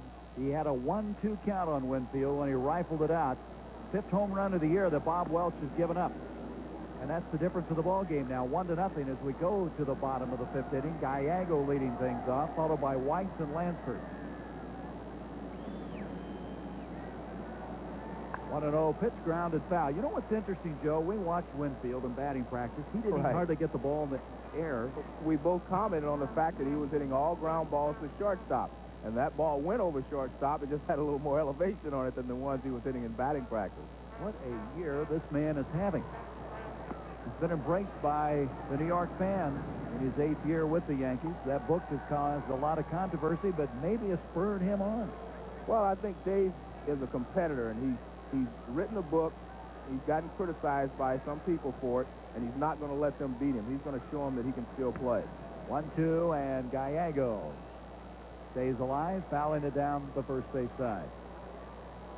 And as I mentioned before, sometimes when you played 10, 15 years in Major League, sometimes you need a little something to spur you on a little bit. And I think this book has really helped Dave more than it's hurt him. 1-2, and the count goes to 2-2. There's some thought, Joe, and you would know, that they was taking a lot of energy for Dave, making appearances for the book, distractions, but evidently not so. Well, when I talked to him, concentration is the key to being a good hitter or a good defensive player. You have to be able to concentrate. And sometimes when you get tired, your concentration goes. But Dave obviously has been able to keep his concentration level up, and that's why he's doing so well. Drafted by the NBA, the NFL, and of course went to baseball. Gallego pops this one up, third base side. Coming over Skinner, he's got it. So the first man is erased here in the bottom half of the 5th inning. That'll bring up Walt Weiss. We talked about the room and foul territory. As you mentioned, Joe, this is a football ballpark as well, and that's the reason for it. And Skinner going back, having a lot of room. You wouldn't get to that one in a lot of ballparks. Normal ballparks, that's about 30 rows deep. Weiss was singled, then was cut down by Winfield, trying to go from first to third on a base hit by Lansford. He was credited with a single. You're still hanging on to that one, Yeah. aren't you? You don't give him credit for that one at all. 0-1 now on Weiss. Foul back. Weiss, of course, the rookie, and it's interesting to note, Joe, that on only 3 occasions since they've had division play, has the team been able to win the division with a rookie shortstop. One of those guys, you might remember, is Dave Concepcion with the Reds in '70. All right. I think one of the things that you're going to have to wait to see with Walt Weiss. Meacham stays with it all the way, and there's 2 out. One of the things you have to wait and see is if he can play down the stretch. You can play in April and May, you play a certain way. When you get in a pennant race, August, September, everything changes. There's more emphasis on fielding the ground ball. There's more pressure on you. And anyone that says you play the same way in September as you did in April and May has not been through a pennant race. And once you go through a pennant race, it takes that long. Lansford hitting now .402, 2 for 2 on the day. 82 hits on the year. Carney having one of those kind of years that, boy, you just wonder what it's going to evolve into. Of course, he led the majors in hitting back in '81. And he has a lifetime average of over 290, so this is not a fluke. He's been a consistent hitter throughout his career. 2-0. You know, this guy has never been in an all-star game, which is amazing. He's never won a Gold Glove either, and he's a very good defensive third baseman. 2-0 on Lansford, and popped up in the infield. Who's going to take this one? The last moment, Santana, and looked to me like he had a summit meeting on that one. And so now, after the out, Lansford's average drops to .400. 1-0, the Yankees, after 5.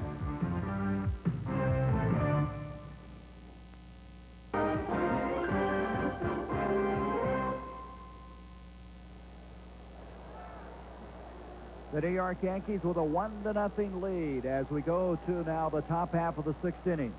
Want to remind you that you'll be staying with us now for the remainder of this game due to the limitations of time and also the rain situation in Shea Stadium in that game between the Dodgers and the Mets.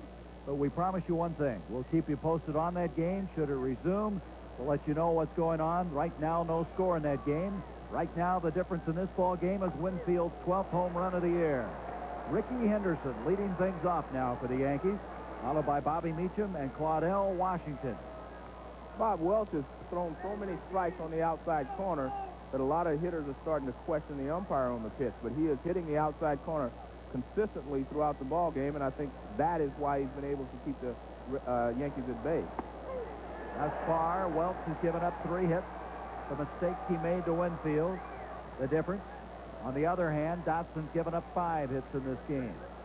Ricky Henderson not happy about that last pitch, now behind 0-2. But here again, Bob Welch hits the outside corner with a good fastball. I think the mistake he made to Winfield is he did not come inside one time to get him off the plate. I don't think it was the pitch itself. He had pitched him away and been successful, but every once in a while you have to keep these big hitters honest. And if he would have come off the plate inside and then went back away, I think he would have been all right. But finally, after staying away, Winfield went out, got the fastball, and drove it out of the ballpark. On a 1-2 count. And that's what we have on Henderson right now. Henderson 0 for 2. He's lined out, grounded out, fouls this one back. Ricky went 11 games without stealing a base until last night. And against the Mariners, he was able to pick up 2. Leads all of the majors in stolen bases with 34. And, of course, back home, this is where he set that record. 130 stolen bases in 1982. Welch on the 1-2 pitch. Ground ball, eats up. White comes up throwing. And a beautiful recovery by the rookie. That is a great play. And especially when you realize that a guy like Ricky Henderson is running down the first baseline. He knows he has no time to really grasp the ball properly, so he just picks it up and throws it. He might have even grabbed it across the seam or with the palms of his hand. He stays in front of the ball, first of all, which is the way you're supposed to do it. Now he pounces on it.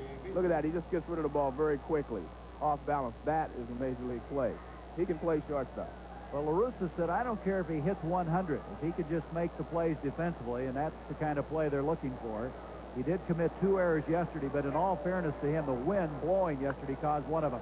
There's a bunt attempt by Meacham. Coming up, Carney Lansford. He can't make the play. Looks like he and Welch ran into each other. Well, that's exactly what happened. Really, it's Carney Lansford's play because he has the angle to make the throw to first base. Bob Welch is running away from first base. But I think really what happened is he got in Carney's way, and I think he's also injured here maybe a little bit on the play. Watch him get in Carney's way. See, Carney has the play, but now he's distracted by Bob Welch, and he cannot come up with the play. Welch has called out the trainer. Barry Weinberg is out checking Bob Welch. I don't know exactly what happened, but they called the trainer out immediately, and Barry Weinberg came running out of the dugout. Well, that'll go as the base hit, the 4th hit given up by Welch. He's going to get some warm-up pitches now. Looked like Lansford might have got hit in the head, but I didn't see what happened to Bob Welch on the play. Well, he jumped to avoid Carney Lansford, and he might have come down off balance and sprained some part of his body. So Meacham playing in place of the injured Randolph is down at first with 1 down. And Washington will come up. Claudel 0 for 2, but Claudel making a beautiful play defensively from center field to cut down a runner back in the first inning when he cut Carney Lansford down. Left-handed batter standing in against Welch. 1-0 the Yankees. Again, for you who are expecting to see the Mets and Dodgers, they have a rain delay, but we will keep you posted on that game. Doesn't rain very often here in Oakland. In fact, they have a little water shortage right now. Driving him back in, McGuire holding the runner at first. It's become a little easier for the hitters to pick the ball up from Bob Welch now that he is also in the shadows, as before, you know, he was in the sunlight and the hitters were in the shadows. Now both the hitter and the batter's in the shadows. You can see a little better. The runner going and foul back. So the count goes to 0-1 on Washington. Let's go back and try to reconstruct how Welch may have been shaken up on this play. Well, you see Lansford's charging, and watch, you'll see Welch land there. He jumped out of his way, and it looked like he limped a little bit afterwards. Maybe he strained his right side because he came down on his right leg. Able to continue now. Meacham leading off first. He's going again. There's a pitch. Haskey's throw to Gallego is late, and the stolen base to Bobby Meacham. That's his 5th of the year. So he's in scoring position with 1 down. Little Steve Meacham, and he doesn't use the crossover step, but he gets a pretty good jump at first base, and he easily beats the throw from Ron Hassey. So Bobby down at second now. The count 0-2 on Claudel Washington. Now Rich Garcia, the home plate umpire, headed over to the Yankee dugout. Maybe he spotted Billy Martin back there after he tossed him out. Now he's going to tell, I guess, well, what is it? He and Clark are discussing something. Here he goes. Discussion going on. That's Santana. Clete Boyer, number 6, is the acting manager. Somebody got Garcia's attention. And I don't really understand why. Well, Boyer, with that familiar number 6 on the back of his uniform, now in place of Billy Martin coming out trying to smooth some feathers. Well, Garcia's smiling, so evidently things are okay. Well, that's because Clete has done a good job on him. He's done a good selling job there of saying, hey, I'm the manager. I'll conduct the business from third base. So the homecoming for Billy Martin was short-lived here. He is in the shower right now, or at least somewhere out of sight. 0-2 now to Claudell Washington. Meacham at second. Just misses, then the count goes 1-2. Going to go back now and see why all of this may have caused Garcia some problems. Billy Martin, that was involving Bobby Meacham. Meacham caught the ball. They say he trapped it. Weiss is awarded a base hit. Billy came out. He had a quick exit. Clete Boyer took over, and that's where we are. That was back in the 3rd inning, if you weren't with us earlier in this broadcast. Stay around. We've had some things happen. There's a swinging 3rd strike. Washington is registered as the 2nd out, and that'll bring up Jack Clark, who's 0 for 2. But I also must add to the viewers who were not with us, really Billy Martin had an argument because Bobby Meacham did catch the ball, but it was called a trap, and Billy was very upset. Understand that game in Shea now. The Mets, who have lost 4 of 6 at home, now lead that one 2-0 against the Dodgers. And Tony La Russa has come out to check Bob Welch again. The last thing he wants to do is have Bob Welch pitching with something bothering him because it can put a strain on his arm, and he can be out for the whole season and possibly ruin his career. So La Russa is very, upset about the fact that he's not sure of whether Welch is 100% or not. He wants him only to pitch if he's 100%, and that's why he came out to check with Bob Welch one more time. I tell you, you better be 100% with this guy at the plate, Jack Clark. Clark grounded out, fly to right. Well, the A's bullpen has been magnificent. They lead the majors with 24 saves, but nobody up and warming up right now. There's Meacham at second. Fastball strike. And again, he hits the outside corner with the fastball. And he's been able to do that all night. Jack looking around. Boy, this guy is tough. He's tough mentally, and he is playing well in the New York area. And hopefully here tonight, he opens in Oakland and evens it at 1-1. I think you hit the nail on the head. He is tough mentally. And that's what it takes to be a good, strong slugger, because Jack will strike out a lot, but he doesn't let it get him down. He is a tough competitor. If he can stay healthy, missing 268 games in the last 4 years, you wonder what would have happened if he'd have been healthy in the World Series. 1-1 now from Welch. Got a piece of it, and the count goes to 1-2. But again, it was not a pitch that Jack could really handle well. Fastball on the outside corner, maybe a little off, but Welch is staying out there consistently. Talking to Clark, would you look at it again? We'll get a look at it, as you see, right out on the outside corner again. And that is something different from the way Bob Welch pitched in the National League. He would pitch inside and out. So far tonight, he stayed on the outside corner. Just misses.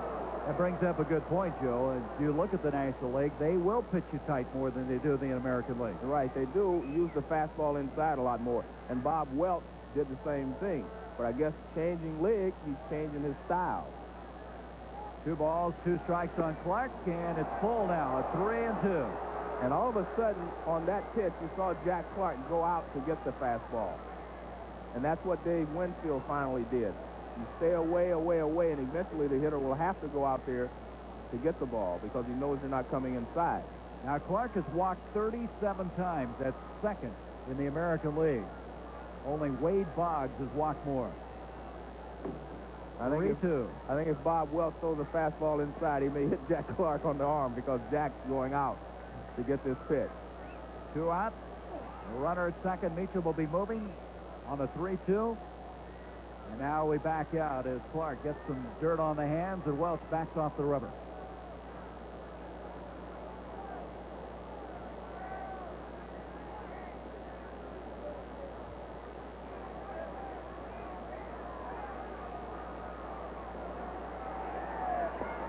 Misses. He walked it. So 2 runners are on now.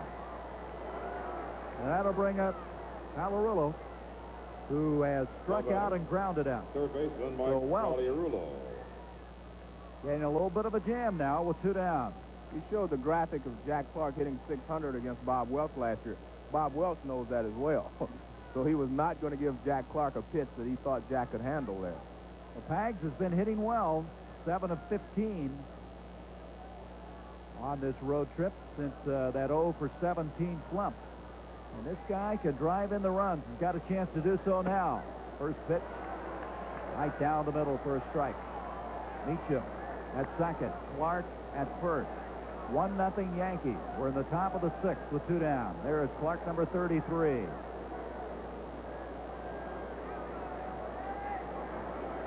Welch throwing hard, misses on this one. It evens at 1. Some viewers may wonder why would he walk Jack Clark, a right-handed hitter, to get to Pags, a left-handed hitter who's hitting very well. Well, he knows what Jack Clark can do with his fastball. He is not convinced yet that, Pags can handle him. And until he convinces him, he will pitch around Jack Clark. Fly ball foul down the left field line. Well, last year, this guy led the Yankees in home runs with 32. He did strike out 111 times. Earlier this year, he had 7 RBIs in a game against the Texas Rangers. A career high. And right now, he'd like to pick up 2 more. 2 out, 1-2 pitch. 2-2. Welch throwing hard right now, has still no activity in the A's bullpen. When a pitcher like Bob Welch gets in trouble, he's going to go to his best pitch. His best pitch is his fastball, and that's what he's using on Pags right now. He's not going to get beat with his second best pitch. 2-2 from Welch. And it's full, so the second consecutive batter now. He's run the count full. He lost Clark, and now Alarillo with a 3-2 and 2 out. And Dave Winfield on deck.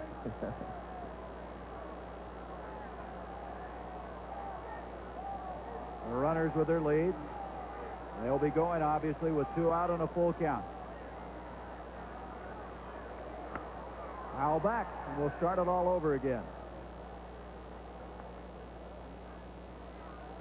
Meacham will return to second. Clark goes back to first base. The shadow now almost has completely engulfed the infield as there's the guy standing on deck who hit the home run the last time. So he has 2 home runs in the last 2 days. And this is a very crucial pitch in the ball game for Bob Welch. 3-2. He struck him out. And Pags flings the bat. A missed opportunity for the Yankees. Welch stays close. He trails 1-0 as we go to the bottom of the 6th inning. In New York, playing ball again at Shea after a 34-minute rain delay. Mets scored twice in the bottom of 3 here. Darryl Strawberry takes Tim Leary deep left field. The ball barely fair. Dave Magadan around third. He's going to score. Gives the Mets a 2-0 lead. Now the top of the 4th inning of play. Gary, back to you. Corey, thank you very much. So 2-0 there, 1-0 here as we switch from one coast to the other. What a gorgeous day this is here on this Memorial Day. We hope it's been a very pleasant Memorial weekend for you and our extended weekend here on ABC. Javier will lead things off. Welch pitching out of quite a jam, striking out Pags with 2 men on as the Yankees, on the strength of Dave Winfield's home run, have the advantage. The A's carrying a 5-game winning streak into this game.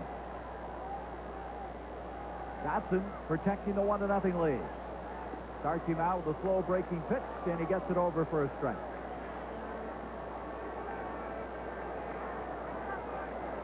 Javier to be followed by Canseco and Parker. Rounded foul, and the count goes to 0-2. As you see, the 2 pitchers, they're almost complete opposites. Rich Dotson best pitches are his slow curveball and his changeup. So he uses those two pitches effectively. Bob Welch's best pitch is his fastball. So you're seeing really from one side of the spectrum to the other. But they both get the job done. Dotson with a 5-1 record. 0-2 pitch misses. Dotson on that 83 team with the White Sox was 22-7, but he was bested by a teammate, Lamar Hoyt, who was the Cy Young Award winner when Tony La Russa was the manager. Going for his 100th career win, and did he go around? He did. A strikeout for Dotson. Well, there's never been in the history of the major leagues a man steal 40 bases and hit 40 home runs. Jose Canseco feels he could possibly do it.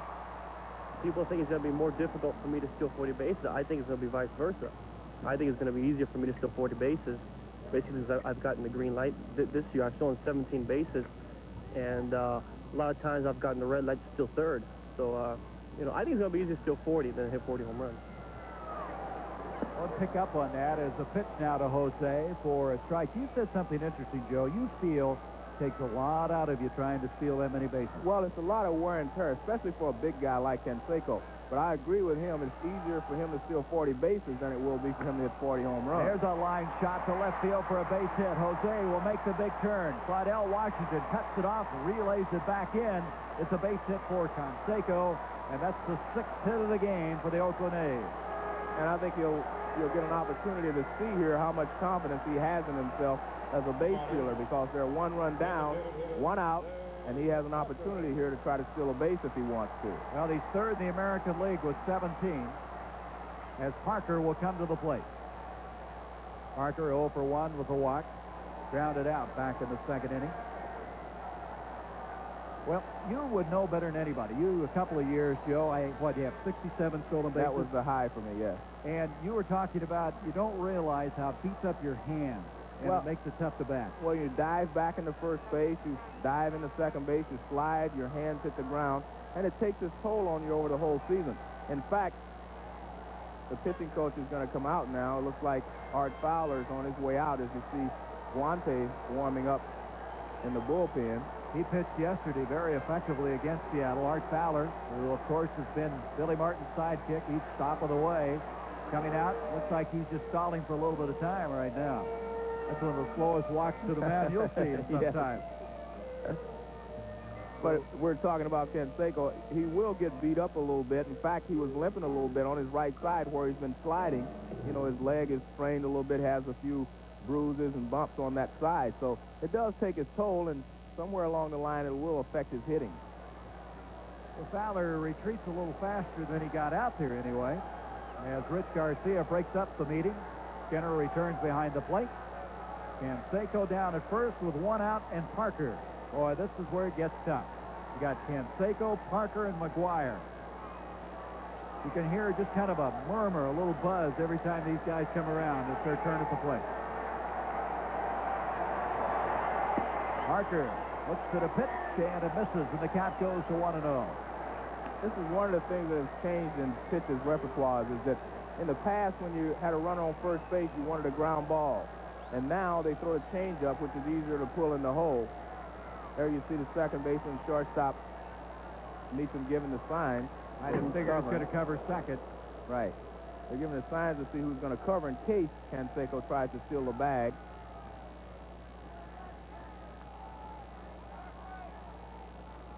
If you get another look at it, you'll see when he gives the sign, if you give the open mouth, that's like saying you cover. And when he gives the closed mouth, it's me, meaning I will cover.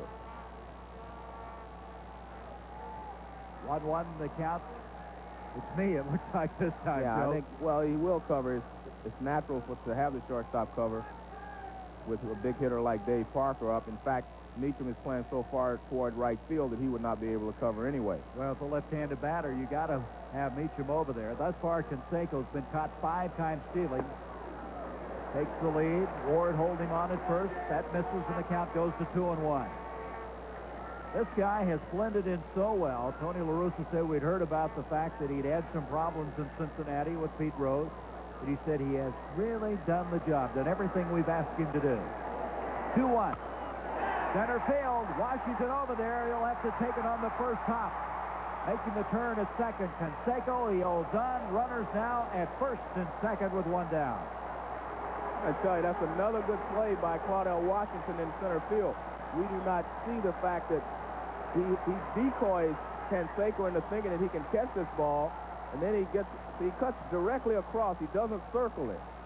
Now he gets in front of it. Now he gets rid of the ball very quickly, and he puts all his momentum behind it, falls to the ground, and another accurate, strong throw. I tell you, we'd had our third guy cut down at third for the A's if they'd have gone on. Canseco very wisely holding up, and now Clete Boyer comes out. Guante may be our new pitcher as he comes walking across the strike. Well, Guante will have to be. He's the only one down there warming up now, and this is their second trip. So we're going to have a pitching change. Dotson hanging on here. He's given up 7 hits, but he's going to leave with a 1-0 lead. ABC's Monday Night Baseball. This ABC Sports exclusive is being brought to you by Stroh's and Stroh's Light. Now you're talking good times. Stroh's has spoken here.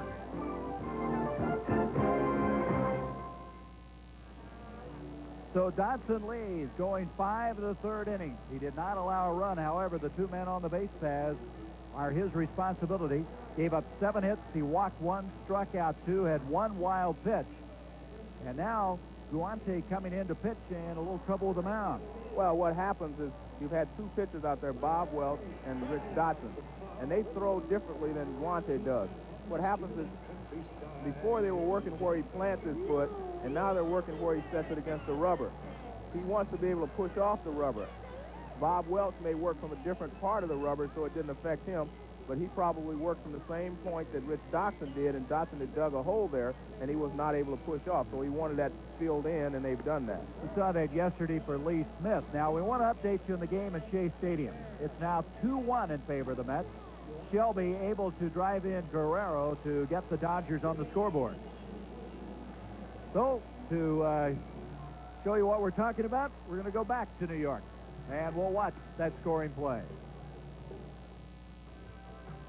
This is Corey McFerrin in New York. Update on the Dodgers and Mets. Dodgers come back with a run at the top of number 4, John Shelby. Crunches as Ron Darling pitch, heading to the gap in left center field. This shot drives in Pedro Guerrero, cuts the Mets lead to 2-1. Now in the bottom of the 4th inning. Back to Gary.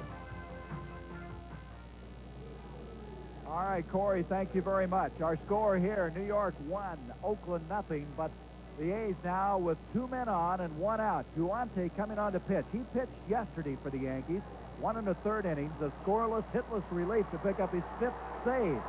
Interestingly enough, that's as many saves this year as he in 24 appearances he had in the last 2 seasons. So he has gone above and beyond anything the Yankees expected from this right-hander.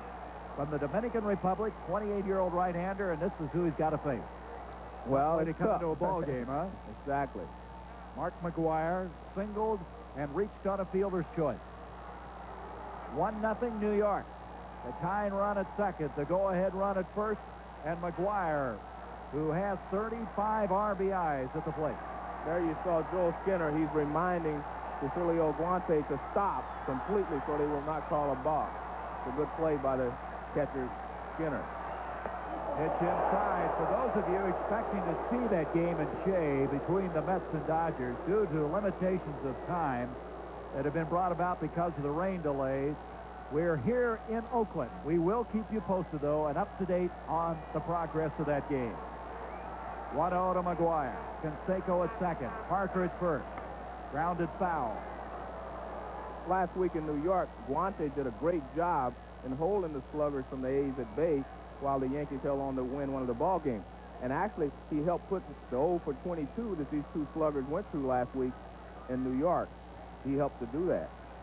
So he's faced these guys and done a good job so far this season, meaning Canseco, McGwire, and Parker. He's faced them and done an excellent job.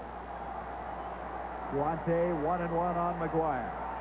He kind of slings the ball a little bit, so he makes it a little tough on the right-hander. Watch, he steps toward third, kind of sidearms the ball a little bit.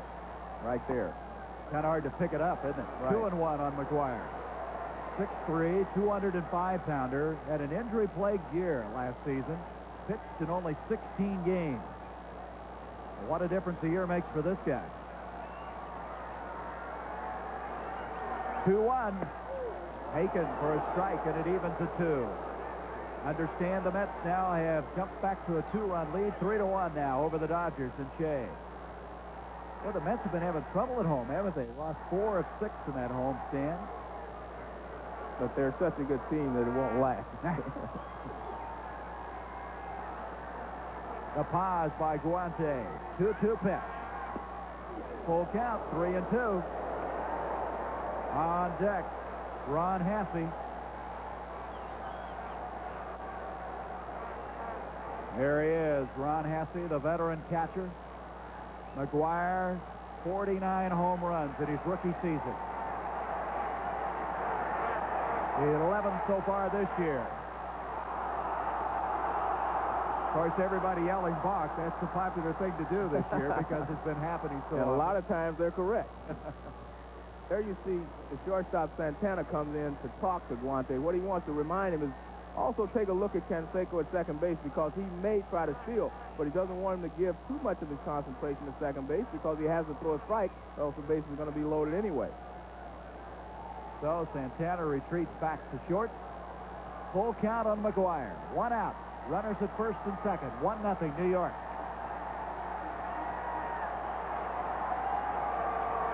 He struck him out. That is a tough big pitch. strikeout. He got strike 2 with a fastball on the inside corner to McGuire, and he got strike 3 with a fastball on the outside corner. That's an excellent job of pitching. See, when you drop down sidearm and you throw a pitch inside, it keeps the guy honest. Now he goes away. You see how Mark McGuire reaches for that ball? He was really protecting the inside from the fastball inside, and he was not able to get to the ball outside. Big number 2 out for the Yankees. Hassey now will try to deliver. This is the kind of situation that Hassey has delivered in so far this season. He is singled earlier and fly to center. Swing and a miss. He was going for that one. That's a good slider from Guante. Guante has a good variety of pitches to use.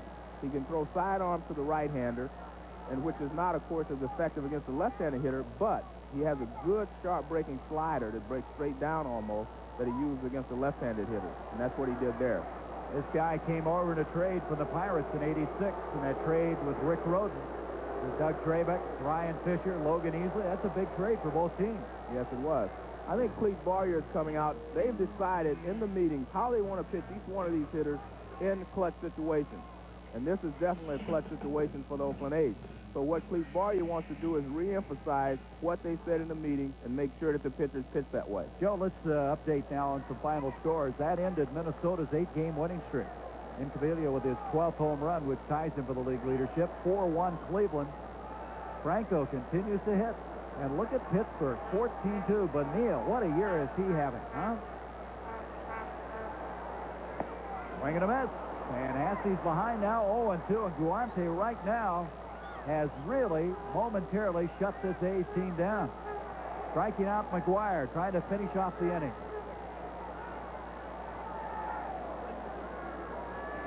So far, he's duplicating the feat that he had last week in New York. I mean, he was excellent in relief, but he had a long relief stint last week. He had some shoulder problems a year ago, and obviously that's behind him.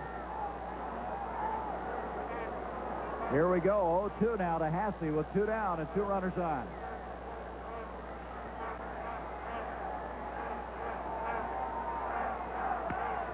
Fly ball, right center field. That ball is going to drop in. Canseco rounds third. He'll score. On his way to third is Parker, and RBI single for Ron Hassey.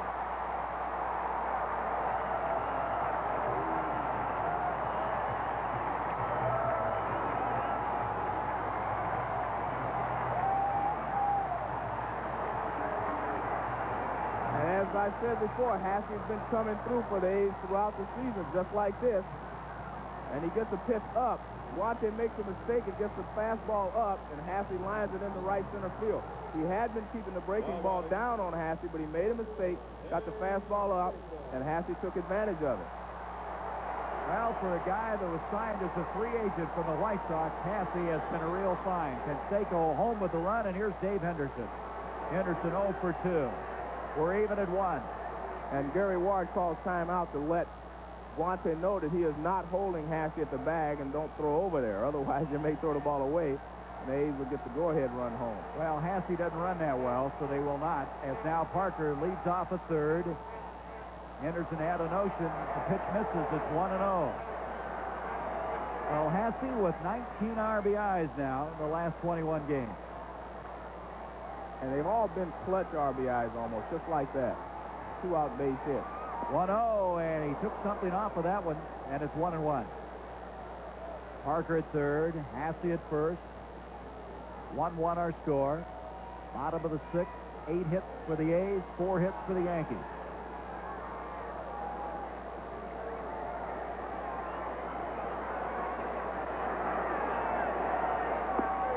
All strikes, just caught the outside corner, and the count goes to 1-2. So Henderson trying to pick up Parker from third.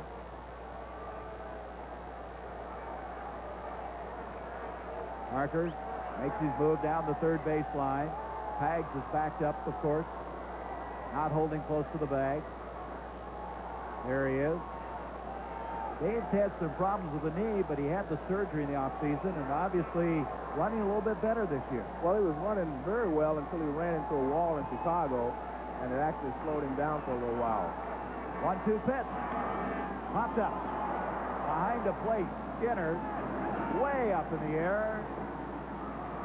And Skinner puts it away, and that puts the A's away. But they come back to tie this one up as Ron Hassey ties it up with an RBI single. The veteran catcher even it up as we have played 6 innings at the Oakland Coliseum.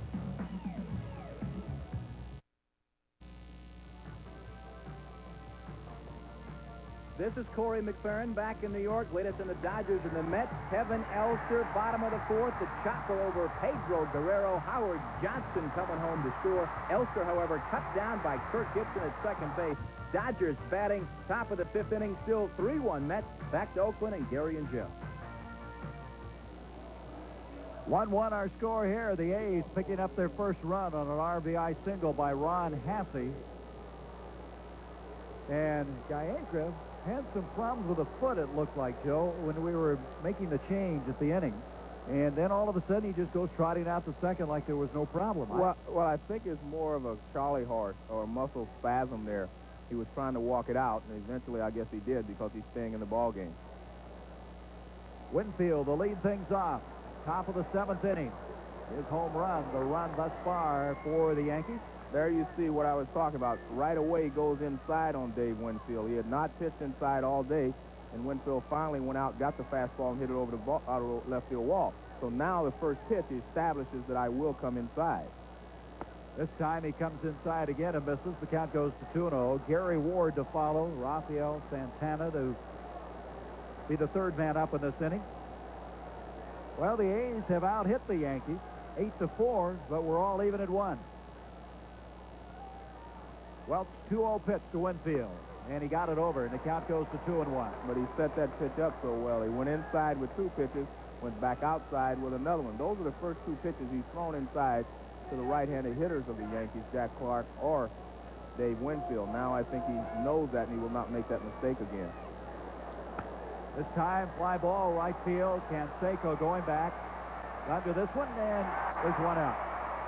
Well, we talked about earlier, we had the ABC's best line of the week. That was Tim Leary's 1-hitter.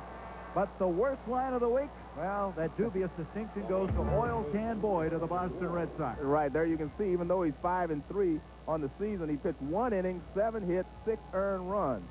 Gave up 3 home runs. Here we see 1. There's 2. And 3. Oil Can came in here in this series against the A's and lasted 5 innings where he was eventually knocked out of that ball game. Was not the pitcher of record. Gary Ward now 1 for 2 with 1 down here in the top of the 7th. And here in the 7th, we are seeing a different Bob Welch because the first pitch to Gary Ward was a fastball up and in.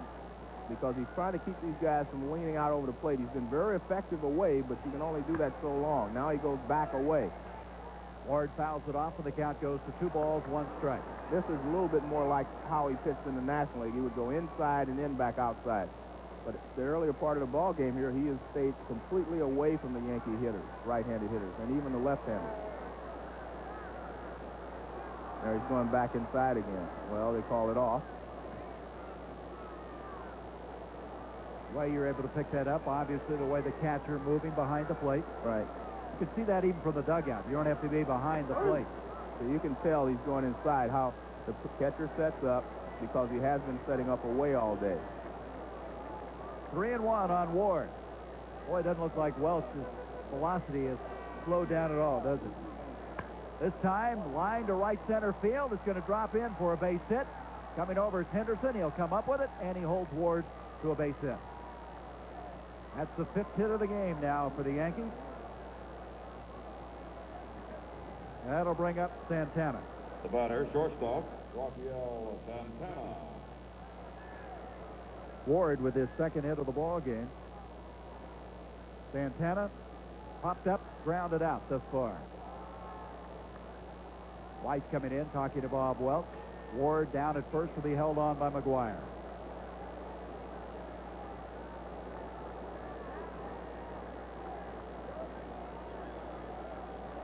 Our score. We're in the top half of the 7th inning. The Yankees with a runner with 1 down. Ward at first. 2 best teams record-wise in baseball, and what could very well be a preview of the American League Championship Series, which you'll see here on ABC. 1 ball, no strikes on Santana. Looks down to Clete Boyer, who not only is the 3rd base coach, but now the acting manager. And we're talking about the 2 changes in the both ball clubs with their pitching staff, and 2 new guys on both staffs have been the key to today's ball game. Rich Dotson for the Yankees, although he's gone now. He pitched a very fine ball game, held the A's at bay, and Bob Welch, an off-season acquisition for the A's, is still in there holding the Yankees down. Pitch to Santana, grounded, first base side, gets into right field. Ward had to hold up so the ball wouldn't hit him. He's at second, hangs on there, and a base hit for Santana, his first of the game. That'll bring up Joel Skinner, the catcher, batting 9th in the order. McGuire actually looks like a little late start on this ball. And Gary Ward has to wait and let it go by him, or else he would have been hit by the ground ball and thus been out. So he can only go to second base on the play. So back-to-back hits with 1 down. Skinner, who doubled in the 3rd and slide out to right, comes up.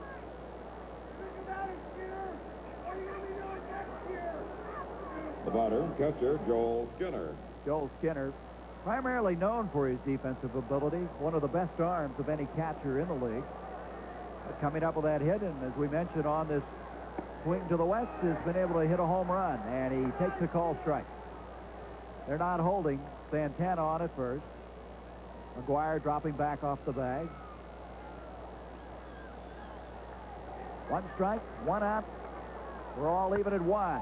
That'll drop in to the right field side. Canseco comes up throwing, and Ward would have been nailed if he'd have tried to come home on that one. On a line to the cutoff man, McGuire. You talk about 2 right fielders in this game who can get the ball home in a hurry. And also, as we mentioned, Canseco plays a shallow right field, so he was going to have a good shot at throwing Ward out if they would have attempted it, but Clete Boyer's been around a long time. He knows when to stop it. He has no chance whatsoever. So now, 3 consecutive base hits after the leadoff man, Winfield, was erased. And Dave Duncan, the pitching coach, is coming out to the mound. And getting heated in a hurry is a left-hander. That is Rick Honeycutt, who picked up a win in the series against the Red Sox. There he is. His first win of the year, and of course the former Dodger, as is Welch. He's up and heating up in a hurry as Welch now in a real jam with 2 on and 1 out.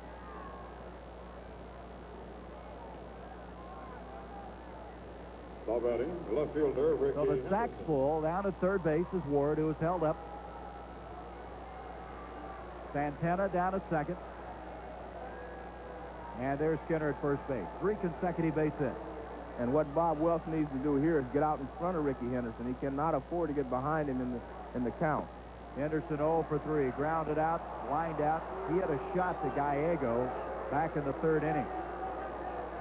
If he gets behind Ricky Henderson here and has to give him a 2-0 fastball, he could be in trouble. I think that's why it's imperative that he throws a strike here.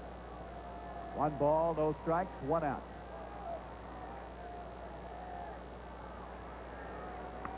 Foul back, and the count evens at 1-1. When Ricky was playing here in Oakland, Joe, he really didn't hit for that much power, did he?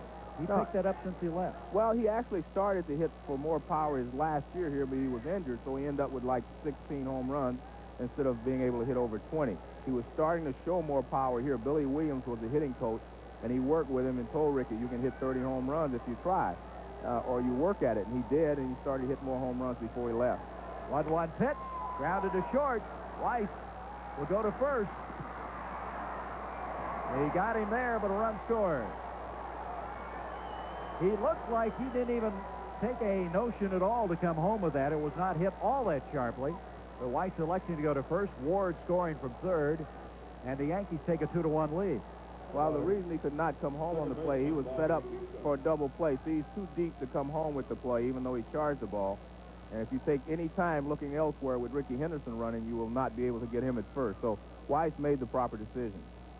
1 down, 2 down, I should say, and runners now at second and third.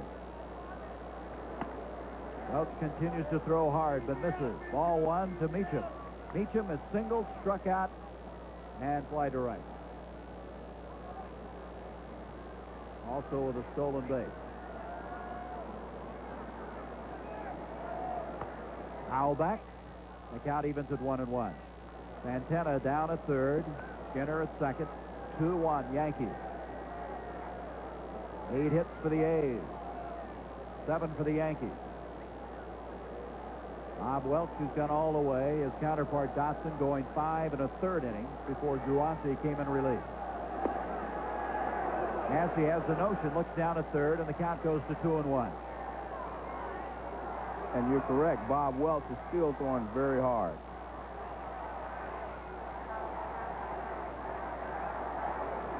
And that last one, to verify what you just said, was clocked at 90 miles an hour. 2-1. Hit into short center field. A late break on the ball, but he still got there as Henderson. But the Yankees are able to take the lead for the second time, 2-1. As Henderson able to score Ward on that ground out to short.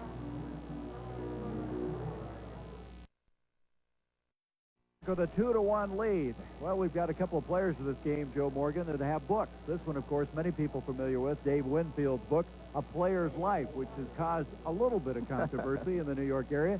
But maybe most people aren't as familiar with this one. Yeah, this is 5 O'Clock Comes Early, and this is by Bob Welch, and actually tells the story of his battle with alcohol, and it's a good book. But I think it shows the difference between the two. Yours is a hardcover from New York, and this is a soft cover from the West Coast. Well, that may have been third or second edition. Who knows, huh? Well, we've got a pinch hitter coming up for the A's. This is Doug Jennings. Jennings has 3 pinch hits this year for Oakland to lead him in that department. Yesterday, driving in a run, his 7th RBI. So he'll lead things off here in the bottom of the 7th. His team down again by 1 run. Gruante, who came in relief of Dotson, striking out McGuire, giving up a base hit to Hasse for, at that time, the tying run. Then he got Henderson to pop up. Maggs moving in on the grass at third. Jennings does not run all that well.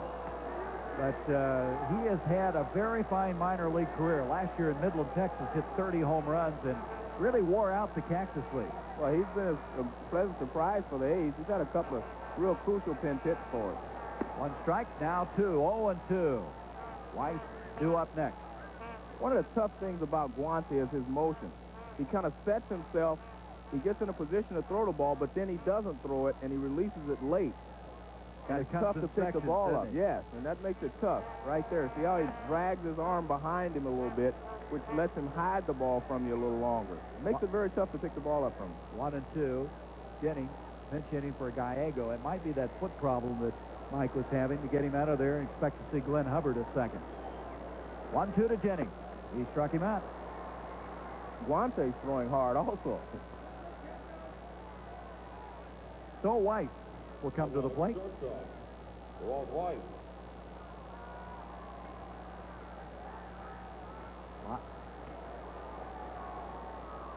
White thus far in this ball game, 0 for 2. There's the final. Well, I tell you, the Cubs are scoring a lot of runs, aren't they? They're starting to play pretty well. Foul back by White, and the count goes to 1 strike. There was one we gave you earlier, the Twins. That broke an 8-game winning streak. Now, these A's will head to the East and the Midwest. They'll go to Minnesota next. Swindell, by the way, the winner in that ball game. He's the first 10-game winner this season of the majors. Cleveland is hanging in there. Looked like they, after an early start, was going to fade, but they've come back and played very well. They've done an excellent job. As you mentioned, Swindell pitching. They've always been able to score runs. Now they're getting some pitching. And there's Pittsburgh, a bunch of runs. White, center field. Washington's there, one hands it. 2 down. That'll bring up the top of the order in Lansford, who is 2 for 3 and hitting an even 400. Now batting, third baseman Carney Lansford. One of the things that Lansford has done in the last couple of years is he's hit with more power than he did before. And he gets in situations like this when his team is trailing by 1 run or something, and he tries to go for it a little bit more. In the past, he would always hit the same way, shoot the ball to right field, maybe a ground ball up the middle. But now, when he gets in these types of situations, he'll go for it every once in a while. Well, 19 home runs last year. Ground ball to third. Alarulo comes up with it. And Ward digging it up. And it's an easy inning for Guante and the Yankees. And now Lansford's average dips to below 400. He's at 398. Washington, Clark, and Pags coming up. The Yankees by 1.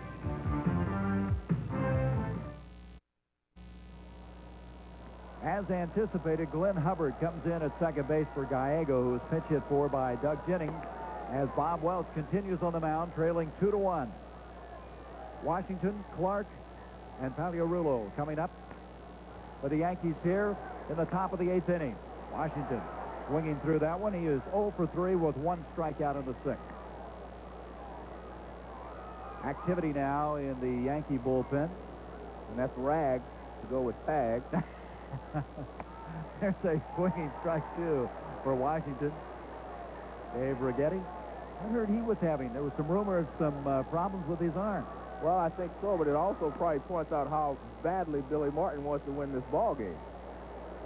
Washington, ground ball. McGuire can't get it. Hubbard does, and goes to first. Hubbard covers a lot of ground. He led the National League at double plays last year playing for the Atlanta Braves. He's made some sterling defensive plays this year. He's a good defensive second baseman. That's why the A's wanted to acquire him, to work with the rookie shortstop Walt Wise. They needed some stability up the middle, and Glenn Hubbard gives them that. He's an excellent double play man. 1 down, and Clark is up. He's walked, wide out, and grounded out to the shortstop. So that is Righetti, the left-hander, heating up. There was some talk also about John Candelaria having some problems with his arm last night in Seattle. It was not his elbow, though. It was the muscle above the elbow. Clark, first pitch. Popped up. Right field side. McGuire, a lot of room down there, having some problems, and they can't get to it. Canseco over there, Hubbard over there, McGuire over there, and it fell between all of them. Well, there you see McGuire. He's looking for it, but it's going back over his left shoulder, and that's going to make it tough to catch. And eventually he just loses it altogether. And Canseco cannot get there in time, and Hubbard could not as well. There you see Dave Righetti. He's warming up.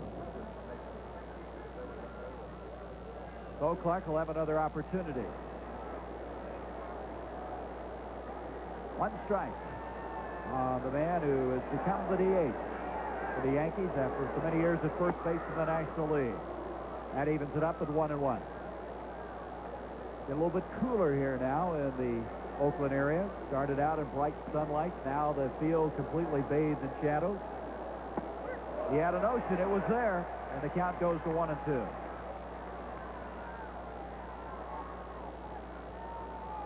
lot of people talk about making the adjustment to the DH. Parker is telling me he does a lot of stretching exercises to get ready between at-bats.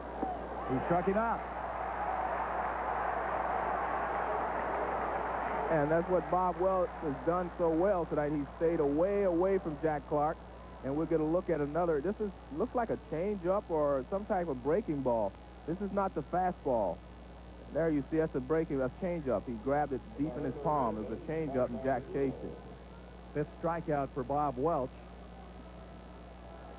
Colorulo now coming up. He has struck out twice himself and grounded out. He's still popping the mitt. And he's still staying away from tags. He just hits the outside corner with a good fastball. 1 strike, 2 out. Top of the 8th inning, 2-1 Yankees. Grounded over the mound. That'll hit into center field for a base hit. Making the big turn is Pag. Henderson comes up with it. So with 2 down, a runner is on, and that'll bring up Winfield. And Dave 1 for 3. That big home run back in the 5th inning. Now batting, right fielder, Dave Winfield. Not only was his 12th home run, but continues his leadership in RBIs with 45. He had 29 RBIs in the month of April. That tied a Major League record held jointly by Ron Cey and Dale Murphy. And of course, he has started this year out with the book we were talking about. Got sideways with the owner, George Steinbrenner. Talk of trying to trade him. They tried to trade him for Kevin Bass of Houston. He had the right to negate the trade and did, but some talk there's still behind the scenes some movement. You believe that? I think it would be tough to trade Dave Winfield now that Mattingly is on the injured list, and that's a good point. The Yankees trying to win the pennant. I don't think he can be traded now. 0-1 Dave grounds it down, and the count goes to 0-2. He got it in front of Dave in the 5th inning when Dave hit the home run with 2 strikes away, and he never came inside. I think he will waste a pitch inside. It's no balls and 2 strikes. Well, Mattingly on the 15-day disabled list with a rib cage injury. Willie Randolph not opening tonight because of a hamstring, so the whole right side of your infield now is out. And they're still winning, Joe, so they're patched it together thus far. There's an excuse me swing, protection type swing, and it stays at 0-2. No, but that was a pitch that I knew he was going to throw. Fastball up and in. And he came inside, and Winfield was going out to get the ball again and couldn't get out of the way. Looks like he's going to get another bat, too. Well, with an 0-2 count, you want to waste the pitch inside here. There it is, and that one just runs in on Dave. It started off the plate inside and continued to run in, and Dave wasn't able to get it. Just tailed right back into his bat. I don't know if you ever got a chance, Joe, to see this guy play basketball. I did when he was at the University of Minnesota. 6'6" guard. Could play very well in the open court. Played on a very good team at the University of Minnesota out of high school in St. Paul. Drafted by Atlanta, the NBA. Drafted by the NFL. Number 1 draft pick of the Padres. Never played a minute in the minor leagues. Went right to the majors. Sounds like he was a good athlete. And still is, probably. He can probably still shoot the hoop. He's a big basketball fan. 0-2 now to Winfield. 2 out, the runner leading at first. He struck him out. That's 6 strikeouts now for Welch. So Bob Welch, still down by 1, will return to the Oakland Alameda County Coliseum after a word from our local station.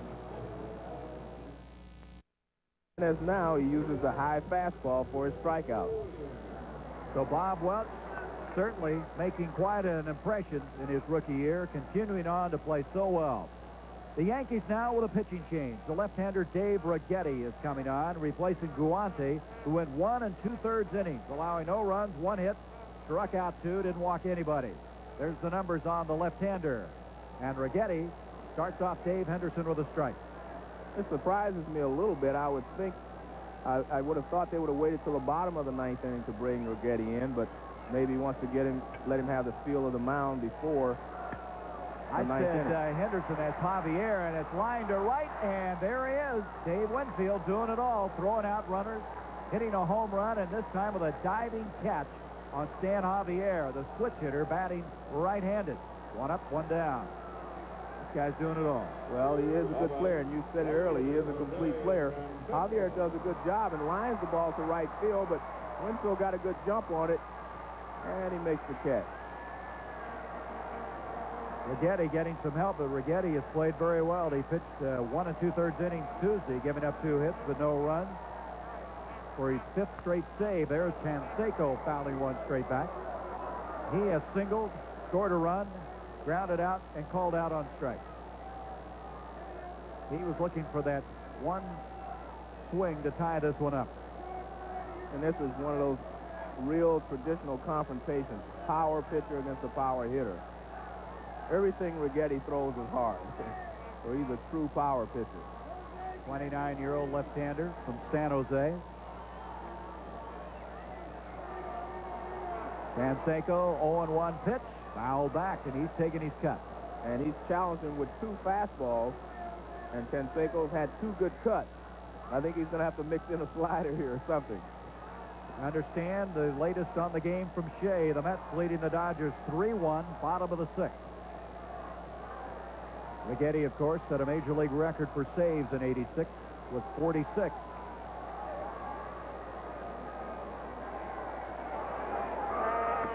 Inside, and the count goes to 1-2. And that was a slider. He wanted to show him a different speed. You can't just stand there and throw the fastball to guys like Canseco, McGuire, and Parker. You have to show them a different speed. And that's what that Waze pitch was. 1-2, foul back. Incaviglia hitting his 12th home run, which ties him for the American League lead with this guy, along with Herbeck. And, of course, Dave Winfield, who hit his 12th home run. Back in the 5th inning, and there's another big gun. They have some beef in this lineup, don't they?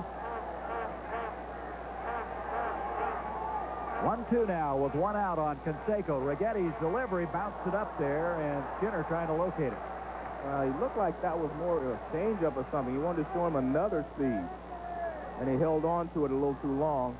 We'll see here. Yeah, he's holding on to it a little too long. I think he was trying to throw him a changeup or maybe a split finger. It looked like he was grasping it a little differently than he was before. Skinner's okay, I guess, shaking it off. 2-2 now on Canseco. Parker due up next. Going to go with a fastball away. And he spikes it up the middle for a base hit.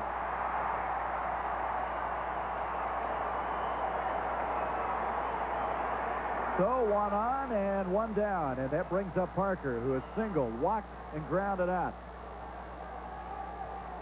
Now with 17 stolen bases, number 3 in the American League in that department.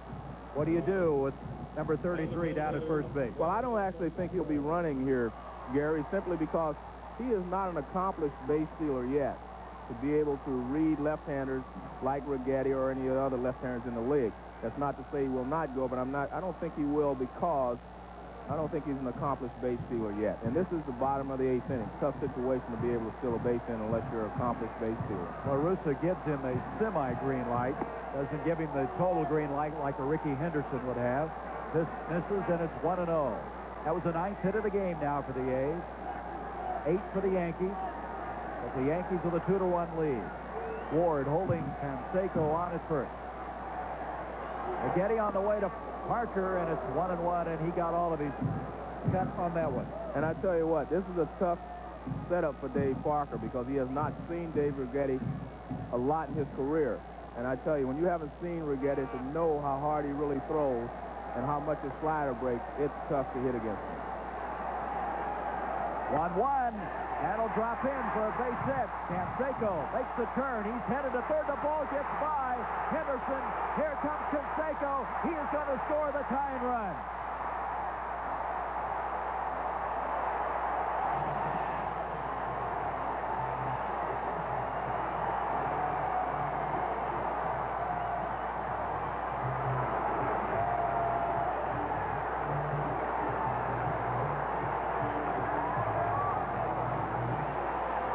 Go back and reconstruct this one. The high fastball out over the plate. He tried to get the ball in on Dave, and he didn't. He got it out over the plate, and Dave slashed it into left center field. Ricky Henderson ran past it, And a good play by Claudell Washington backing up to keep Dave Parker from going to third. But he cannot keep Canseco from scoring. Well, Canseco can run, obviously. He's the best athlete possibly on this team. And so when he saw Henderson bobble that ball, he just put it into overdrive. He's tied it up. Parker ends up at second base. And Santana comes in to talk to Righetti. I think he's probably been signaled from the dugout to go in and talk to him because first base is open. So it's a hit and an error, Joe. Second error of the ball game against the Yankees. Now they've decided to walk him. They're going to intentionally put McGuire on with Hassey due up next. So it's all even at 2. 10th hit of the ball game for Oakland, and Parker with his second back-to-back single. So they'll put McGuire at first, and we're going to have a pinch hitter. Don Baylor is going to come on. So the veteran, Don Baylor, will pinch hit for Hassey as McGuire goes down to first.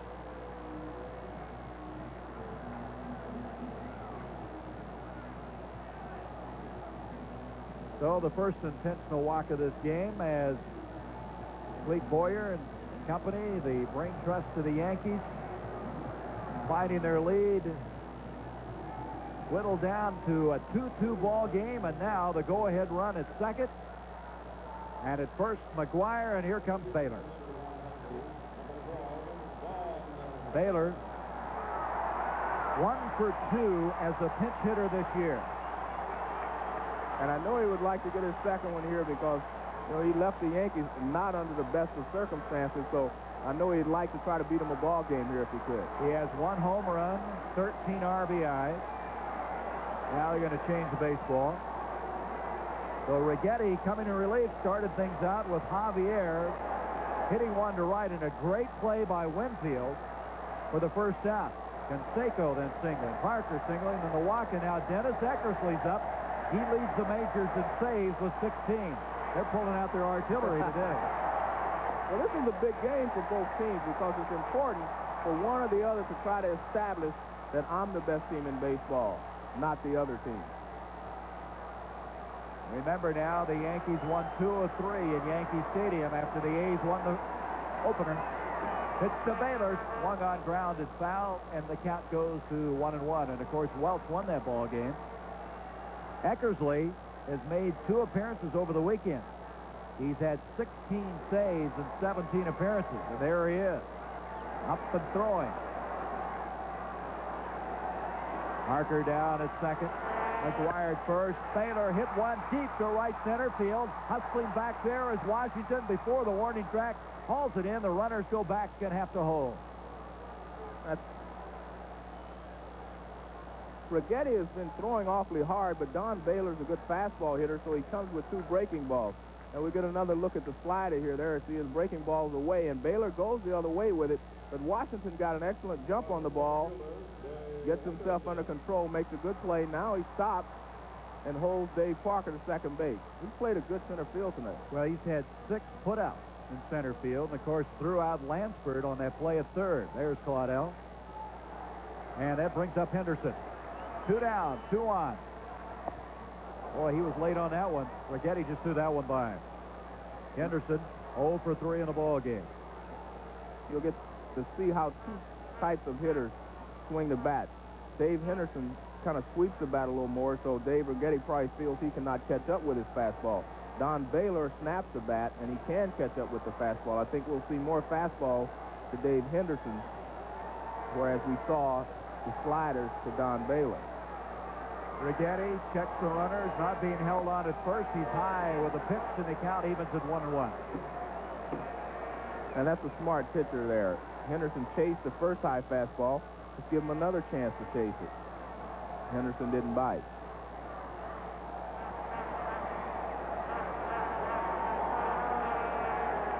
One pitch from Righetti. It's there for a strike. Henderson had a notion, did not go, and the count goes to 1 ball, 2 strikes. 2-2 our score. 10 hits for the A's, 8 for the Yankees. However, the Yankees have committed 2 errors in this ball game.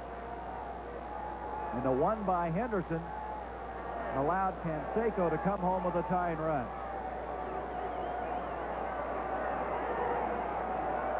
Outside, and it's 2-2. Glenn Hubbard is on deck. Of course, he replaced Gallego in the previous inning when Mike was having some problems with his foot.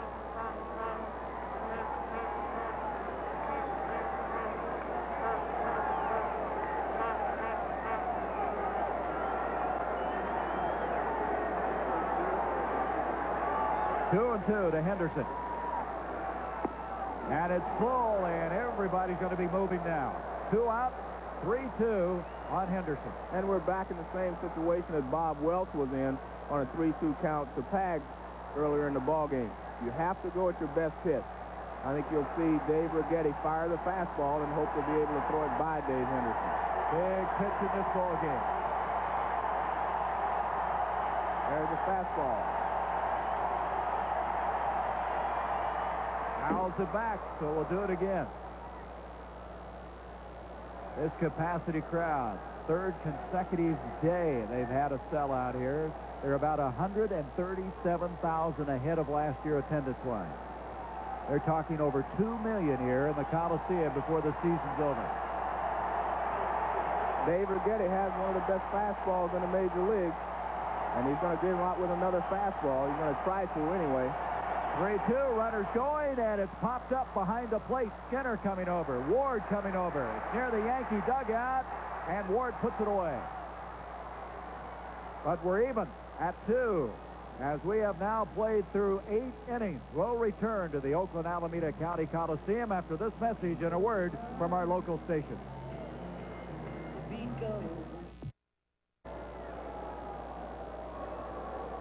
The Oakland Coliseum, top half of the 9th inning. We're even at 2. 10 hits for the A's, 8 for the Yankees. Bob Welch stays on as Gary Ward, first ball hitting, grounds it into center field for a base hit.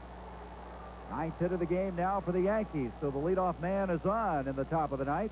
Santana will come up. He is 1 for 3, a base hit back in the 7th inning. That's Mercado now has come in as the catcher. As you might recall, they pinch hit for Hasse. Don Baylor coming in for Hasse, so Orlando Mercado, who was called up after the injury to Steinbach, is now behind the plate. Santana now visiting with Clete Boyer. And knowing Clete Boyer as I do, I think he will bunt in this situation. I think Billy Martin might not have bunted if he was still managing. But I think, knowing Clete Boyer over the years as I do, I think he will try to bunt and get a run here in the 9th inning.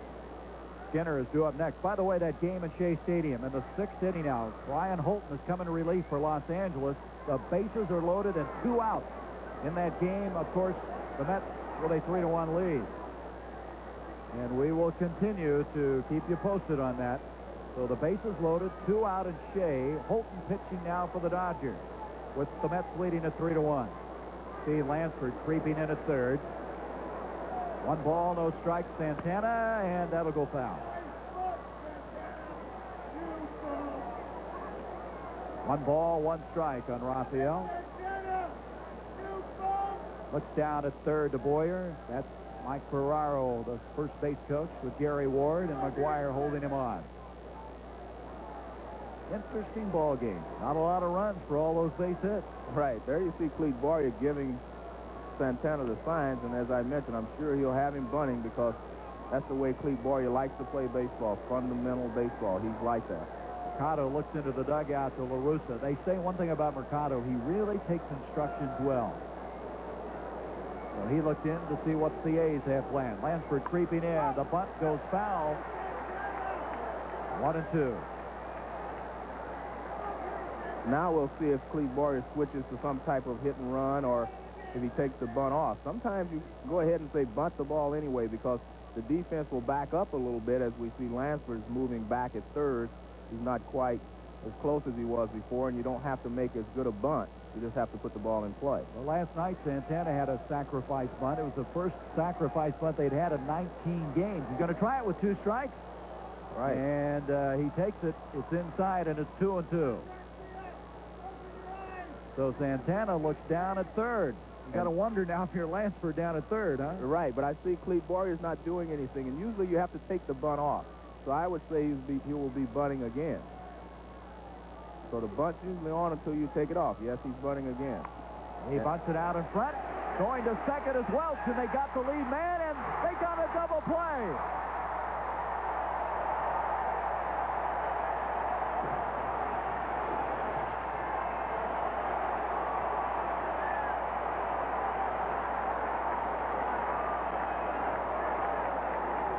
You don't see that happen very often. And it's plays like this that get you back in the doghouse again, too. He tries to make a good bunt, but he gets the ball down. Welch makes a good throw, good accurate throw to second base. There you see Weiss comes across, turns it, double play. 1 to 6 to 3. Welch did not hesitate for a moment. So Santana, a golden opportunity, slips through his hands and collectively to the Yankees. So there's 2 down here now in the top of the ninth. And there is Skinner singling to right field, and Skinner coming up with his second hit. We understand the Dodgers behind Holton, able to get out of the inning with the bases loaded. So it's still 3-1 New York in that game after 6. And there you see what drives managers crazy. If he would have been able to get the bunt over, Santana would have been able to get the bunt down. Skinner singles to right. They could have a lead now. Instead, they have 2 outs and a runner at first base. So Ricky Henderson will come up, the top of the order. Ricky 0 for 4. He's grounded out 3 times to short. Managers can put the signs down, make everything happen, but the players have to execute. 2 out, the top of the ninth. Welch trying to finish this one off and then hope he can get some runs from his teammates in the bottom of the ninth inning.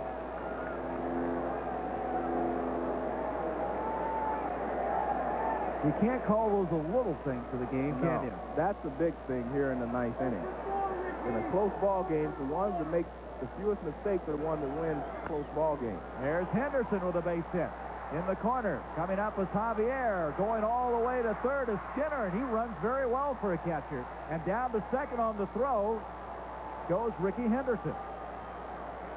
So all of a sudden, with 2 out after that double play on the bunt, the Yankees are still battling back. Henderson lines the ball in the left field. The throw should go to second base. First of all, the guy going to third is not a threat. Javier should have come up and thrown to second base to hold Ricky Henderson to a single. But he tries to throw to third. He has no chance to get the runner there. Skinner slides in safely, and on the throw, Henderson goes down to second base. Now there are 2 runners in scoring position. I think you got to remember, Javier does not have a strong arm. He runs well, but he doesn't have the great arm, and I think it was evidence there. Even though, as you mentioned, he made the wrong choice. That ball didn't get there with any velocity. So now, Rick Honeycutt and Eric Plunk are in the bullpen now, throwing for Oakland. Honeycutt, the left-hander, Plunk, the right-hander, as Bob Welch looked like he was going to close this one out with 2 out. And all of a sudden, a single by Skinner. Henderson singles, goes to second on the throw. 2 on and 2 out, and here comes Bobby Meacham, who has 1 base hit in the ball game. And again, the Yankees have 3 base hits in 1 inning without scoring a run so far. La Russa now motioning to move Canseco a little over in right. Skinner impressed me with the way he got to third base on that play. He runs well. You didn't expect the catcher to get over that quickly. He is over there at third. Meacham, 1 ball, no strike.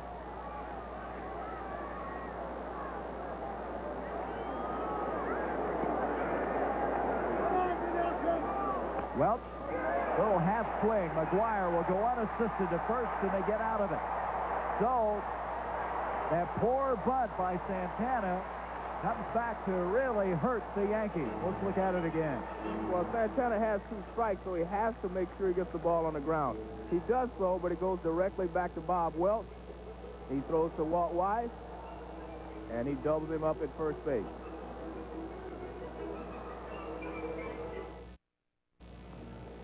Well, the Yankees had 9 hits in the top of the inning, still did not score. They have 11 for the game. It's all even at 2 as Righetti now will try to send this one into extra innings, as the A's will have Hubbard and Weiss leading things off. Then the top of the order, Lansford. Dave Righetti coming in relief. Got out of a jam in the last inning. Boy, you look back on that. Santana, the double play, and then what follows after that? Skinner singles, Henderson singles, and as you said, that drives managers crazy. And it happens that way a lot of times. A guy cannot execute, and the next two guys come up and do their job. So Hubbard, who came on for Gallego at second base, will lead things off. Welch with 136 pitches through 9 innings. 11 hits, walked 1, struck out 6. You wonder, can they continue with Welch if we go 10? Well, I think that's a decision that they're contemplating right now, whether to go a little longer or not. I personally think that he's probably close to the limit of pitches that they're going to let him throw. Strike call. There you see the face guard that Hubbard wears. He was hit in the face in spring training by a pitched ball. Jeff Hirsch of the Cubs fractured that cheekbone, grounded to third. Pags will come up with it. And the leadoff man erased here in the bottom of the 9th inning. That'll bring up White.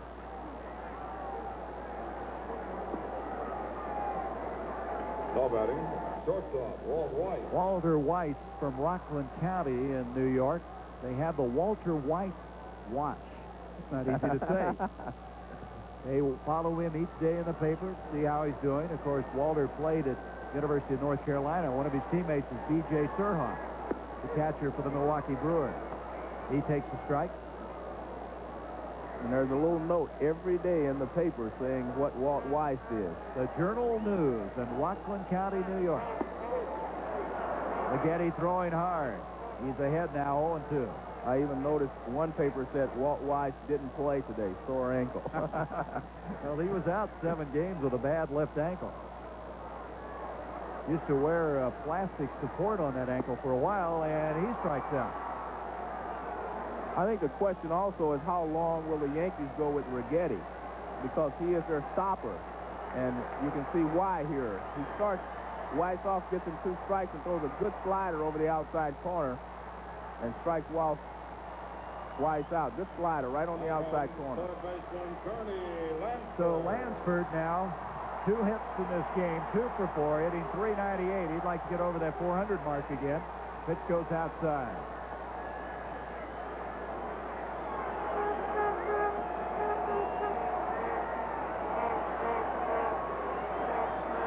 Ligeti again, and it's foul down the right field line, and the count evens at 1-1. Should they continue, Javier would be up next for the A's.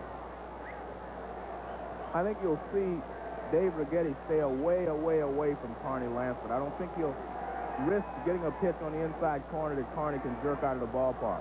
1-1 pitch to Carney, and it misses the count, goes to 2-1. Javier, the switch hitter, batting now from the right-hand side if he gets up.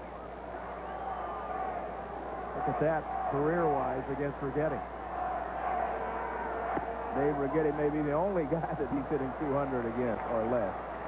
3-1. And here again, I think this pitch will be outside. If Carney wants to swing at it, Dave says go ahead. But I don't think he will risk getting a pitch on the inside part of the plate. 3-1 to Carney, and there is a line shot, center field, base hit. And he goes to 401 for the season with his 3rd hit of the game.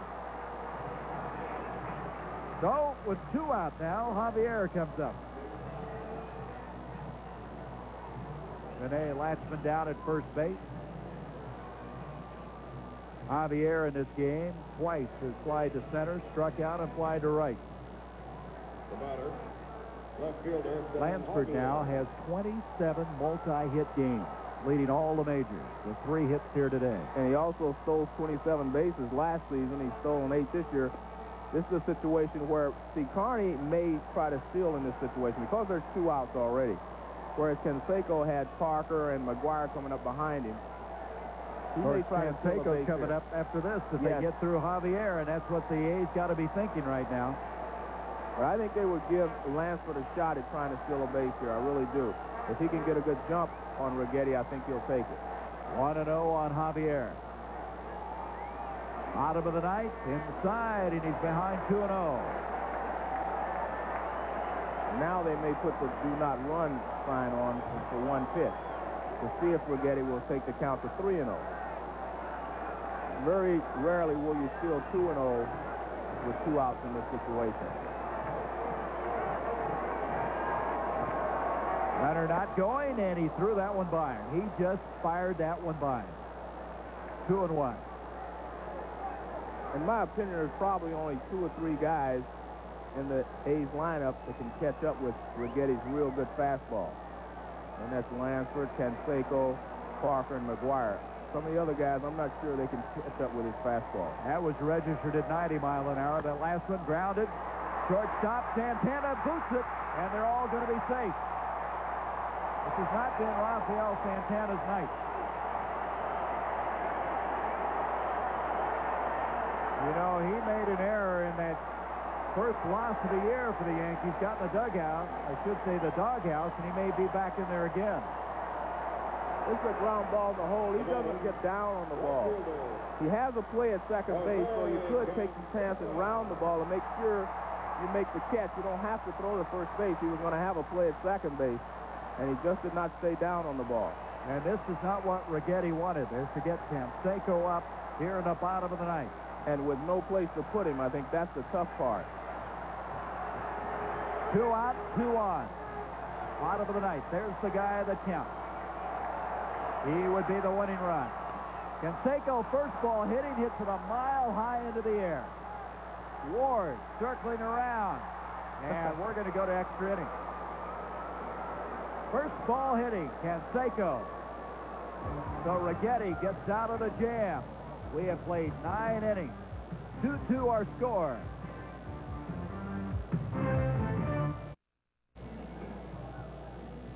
So we have played 9 innings, and it's all even 2-2 as the two clubs who everybody figures, most people figure, may be playing in the American League Championship Series come October, have battled to a standstill.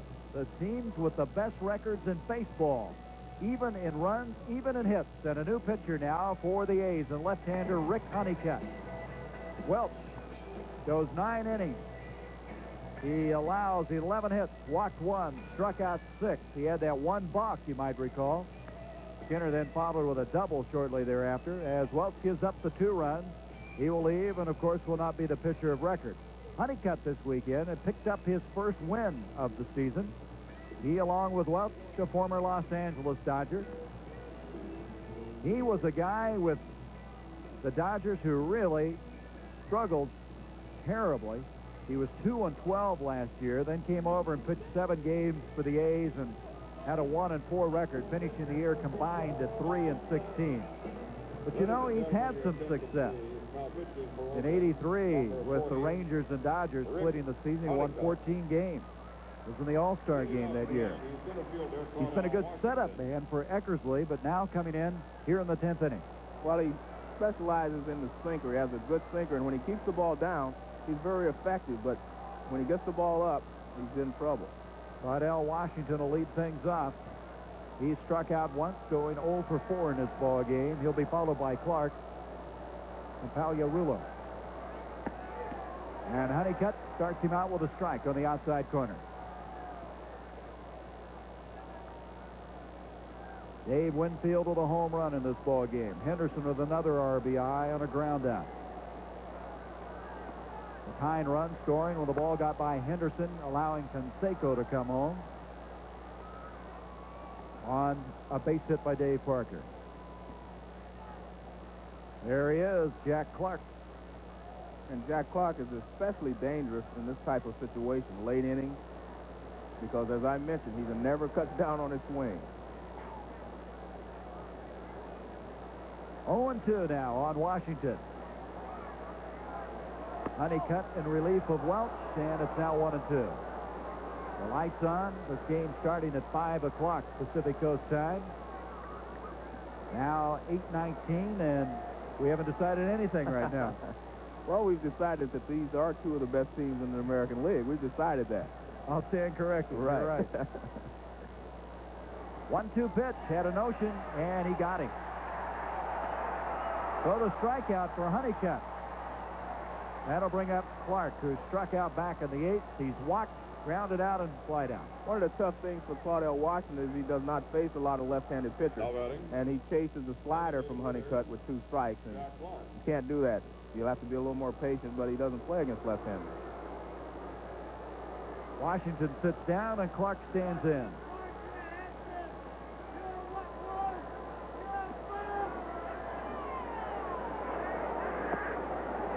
A little bit low from Honeycutt. Slot, Clark, and Winfield. And I knew Clark would be in there. As I mentioned, he never shuts down on his swing, and it's especially dangerous in these types of situations. 35 home runs a year ago in an abbreviated season with the Cardinals. There's the strike. Honeycutt throwing about as hard as Welch, just from the left-hand side. And he's got a little more sink on his ball. He's throwing a little sinker, whereas Welch's fastball kind of rides a little bit, stays up. Honeycutt's fastball sinks. A's have Eric Plunk, the right-hander, warming up just in case. And Steve Shields heating up for the Yankees. That makes it now 2-1. And like Welch, he's trying to stay away from Jack Clark, trying to keep the fastball sinking away.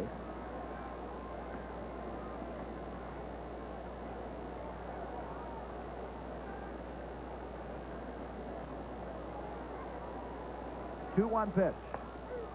Ball, strike two. 2-2. Clark started the year with number 21, then shifted to 33. Steve Shields had that number, and he inherited number 40. This guy can wear any number he wants, right? Any number he wants. Whatever he wants to do. But I tell you, he didn't like that last call because it also puts him in the hole. 2 strikes again. Now he has to go after anything close. So if Honeycutt can make a good pitch, keep it down, he'll get Clark to chase it. 2-2. It's full now at 3-2. That's good discipline there from Jack. So Clark now has run it full with 1 out. Lansford guarding the line down that third base side.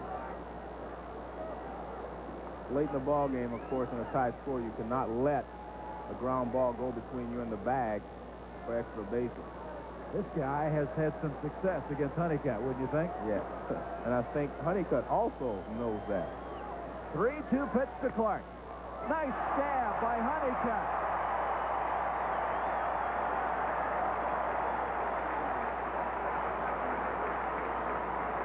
Well, it helps when you can field your position. One of the things that Honeycutt does well is his follow-through gets him into good fielding position. As we see here, he throws a fastball on the outside corner. Clark grounds it back, and there he had his shoulder square to the plate. He was ready to go either way, and he makes a good play. 2 away, and that brings up Pagliarulo.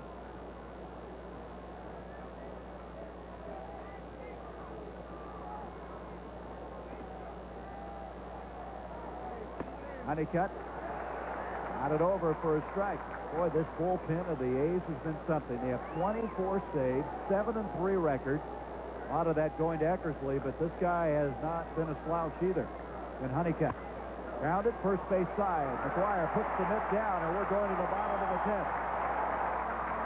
So Rick Honeycutt comes in and shuts them down in order, keeping them even until his mates, he hopes, can get him ahead in the bottom of the 10th.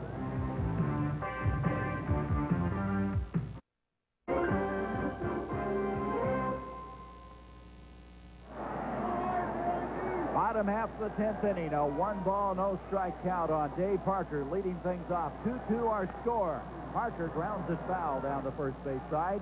If you're wondering how these two teams have done thus far in extra innings, the A's are 3-1, all of those on the road. They've not had an extra inning game prior to tonight at home. They're in the top of the ninth. The Mets still leading 3-1 over the Dodgers. The Yankees, on the other end, are 3-2, 0-2 at home in extra inning games, 3-0 on the road. Almost hit him and did. So Parker on. No, he says no. Garcia says the ball didn't hit him. Rich Garcia says the ball did not hit Dave Parker.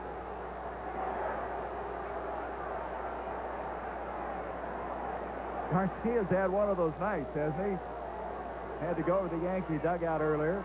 Martin kicked out of the game. He's smiling about it, so... Yeah. I tell you what, I'm surprised that the ball didn't hit him because it started almost behind Dave Parker, and I didn't think he was going to be able to get out of the way, but Garcia says he got out of the way. Watch where this ball starts. That ball is almost behind Dave Parker. Look at that. But it looks like Garcia was correct. I think the replay certainly vindicated the home plate umpire. Parker trying to get on somehow. And that's a veteran move there. Yes, it is. 2-1 on the big DH. Now 3-1. Let's look at it once again. But I think it's quite apparent it did not hit Parker. But I think Parker was surprised it didn't hit him because it starts so far inside. And when Righetti throws it, you don't have much time to get out of the way. 3-1, and Parker hits it deep to center. Washington going back in front of the warning track, and that's a long out. That ball was pretty well hit, but the deepest part of this ballpark, 400 feet straight away. And you also mentioned earlier in the ball game, the ball does not carry well here at night. Using all of it, Wade Boggs hit one on Sunday straightaway center field, and it was obvious that the ball didn't carry well then. It would have gone out in a lot of ballparks. McGuire up, single, struck out, walked, reached on a fielder's choice, and he fouls that one straight back.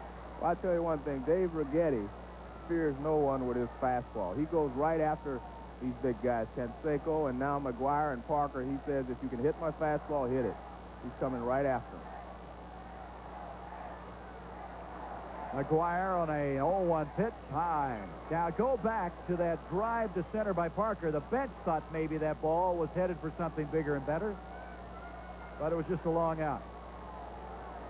Parker's saying that would have gone out in Cincinnati last year. It probably would have. 1-2, McGuire. Boy, Righetti is right in the teeth of this team right now, isn't he? But he's got Parker, and now he's facing McGuire in ahead 1-2. He's doing a good job of wading through him. I think this will be Righetti's last inning if he can get out of this. Take something off of that. The breaking pitch evens at 2-2. Mercado is due next. Orlando Mercado, who replaced Passy behind the plate. One out, nobody on. Bottom of the 10th, 2-2.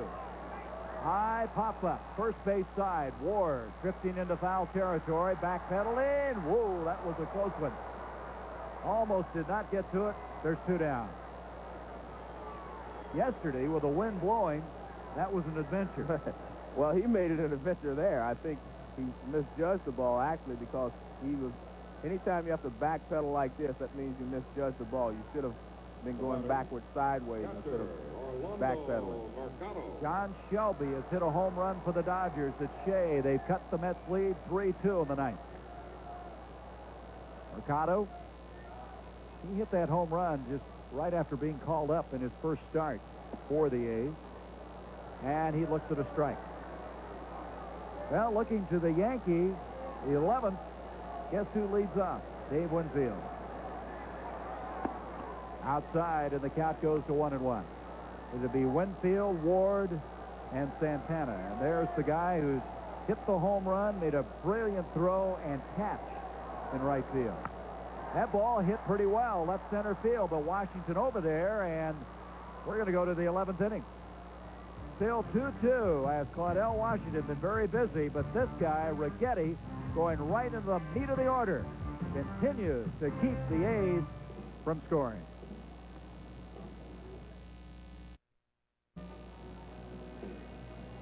There it is, 2-2 after 10, 11 hits.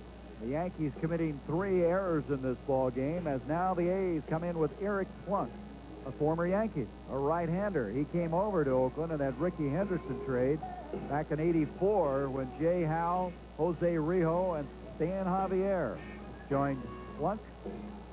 And Plunk, hard-throwing right-hander. They have a lot of hope for this guy. He has had some very good moments. 24-year-old from Bellflower, California. Always had some control problems, but he has a mid-90s fastball, and he replaces Honeycutt, who went one inning, 1-2-3 fashion, striking out one guy. I think one of the things that, as you said, has plagued Plunk has been his control, because he does have a great arm. And anytime you have a live arm and you can get the ball over the plate, you're going to be effective. Dave Righetti demonstrates that very well. We mentioned a while ago the Mets' lead has been cut 3-2, and they come in with their flame-throwing left-hander Randy Myers to try to shut it down, hang on to that lead in Shea. There's 2 out in the top of the ninth, and nobody on. Myers has been brilliant for Davey Johnson and the Mets. So here we go. Top of the 11th, Winfield, Ward, and Santana to face Eric Plunk. It all started with Welch. Welch went 9 innings, Honeycutt one, and now Plunk. Righetti coming in relief of Dotson and Guante. And this guy with the home run. Seems like a long time ago now, doesn't it? Back in the 5th inning. Gave the Yankees that 1-0 lead. And he fires and catches the outside corner for a strike. Plunk with those glasses scares you a little bit. You wonder if he sees well, right, when you're throwing that hard? Well, it looks like Ryan Duran, and he's also throwing a 94-mile-an-hour fastball.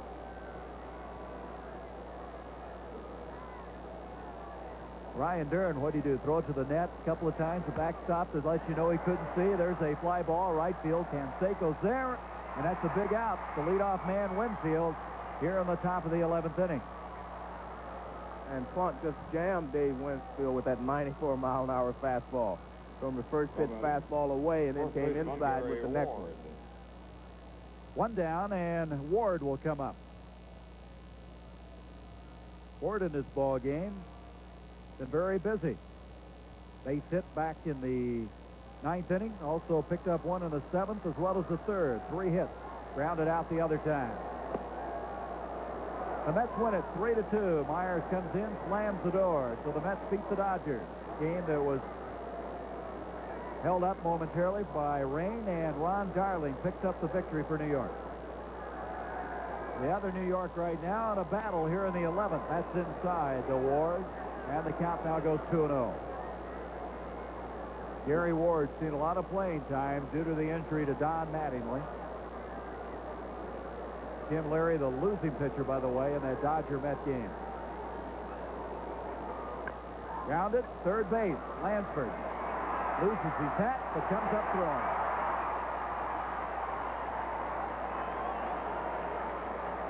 Santana due up next.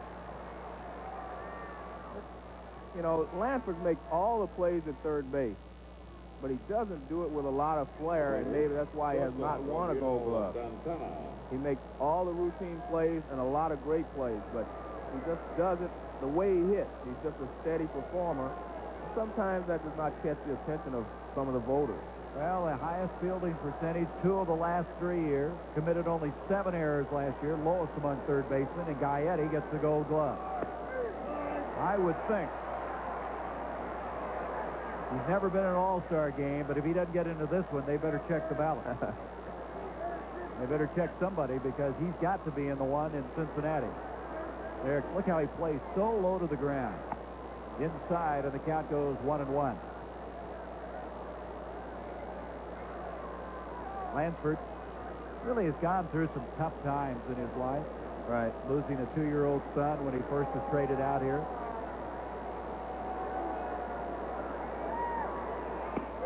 There's the strike call. They better check that radar gun. Oh. That looks a little harder than Either 94 that or miles an hour. the light is getting faint here. It's one or the other. There you see. Skinner saying, the on-deck guy, I don't know if I want to get up there. Right, I think he's looking to see if they're going to pinch hit for it. 1-2, and Santana just got a piece of that one. And that's what you call a real defensive swing. Well, Raphael will stand back in. Looking to the A's in the bottom of the 11th, Henderson at lead off, followed by Hubbard and White. 1-2, and it hit him.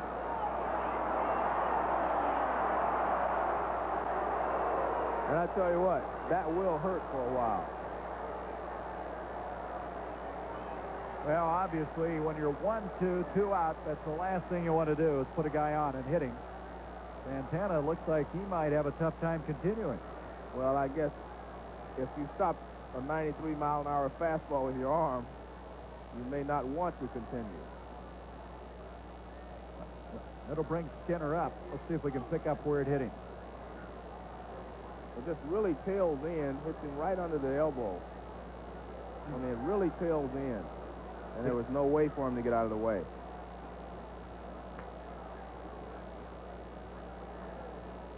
Try to freeze it, get some of that pain out of there. Well, he may want to go ahead and run, but there's no way he will be able to play the field because you can't throw after you take a fastball in that spot. Well, you know, they're pretty thin now in that infield with Randolph out. I guess he's available if they have to have him. Well, one point here, we saw that in slow motion, and it looked fast. Let's take a look at it in regular speed. I think you'll see. That is tough.